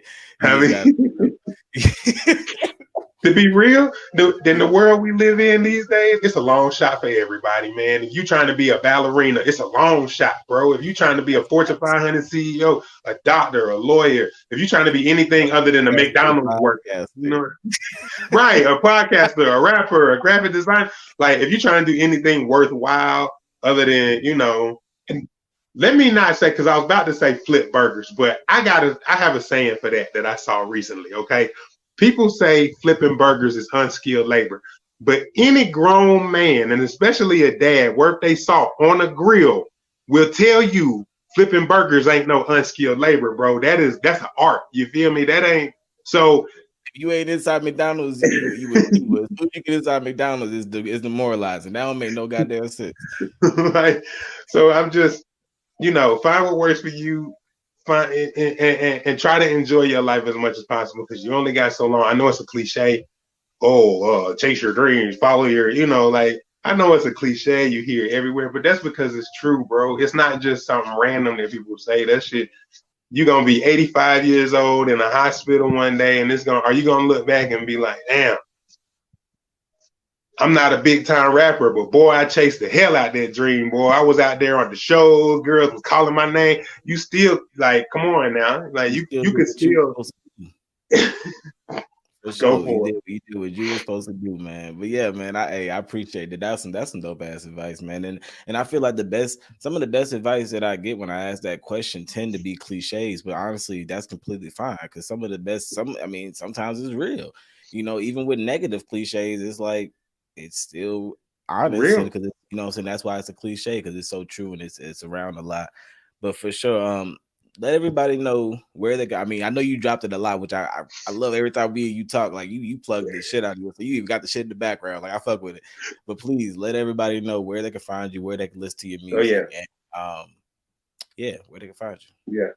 I'm TheFatBoy.com. You know, that's pretty much everything, everywhere, all the music, press. I'm gonna have this one up there for long. You know, my biography is up there, the merch is up there, the artwork is up there, my services is up there if you need graphic design. I'm TheFatBoy.com is pretty much the hub. And then if you want to get the Instagram and all that, it's up there too. So just start there, subscribe, keep it real. Go ahead and subscribe. I give you like a lifetime discount on emerging stuff if you subscribe. And just interact with me. Like, that's really like the big thing. You know what I mean? Of course, I appreciate if you pay for something or if you buy something. Thank you very much for your business, very kindly. But the main thing is just hit me up, talk to me. I do ask questions on like my pages and stuff, like, you know, when should I drop this, or, you know, what do y'all think of that kind of thing. Feel free to interact. Let me know, bro, this sucks. I don't think you should drop this one. You know, if that's how you feel, you know. But interact with me, tap in. I'm gonna be working on some other stuff this year. I'm trying to bring back my online concert. I did one last year, and then so I'm trying to bring that back. Probably at the end of 2023, though. I'm trying to do more virtual stuff. Because I realize a lot of my fan base don't live in like my local area to where they can come out to shows and events and stuff. So I'm trying to figure out ways that I can kind of build my community and tap in from a distance. Because I can't always go to Houston, Texas, or New York or Louisiana, but maybe I can bring me to you in other ways. You know what I mean? So really just testing the waters on that kind of thing. For sure, man. Yeah, you definitely got to make sure you tap in with everybody. I got to, listenership everywhere. So definitely shout out to y'all. Shout out to everybody that is listening to this interview.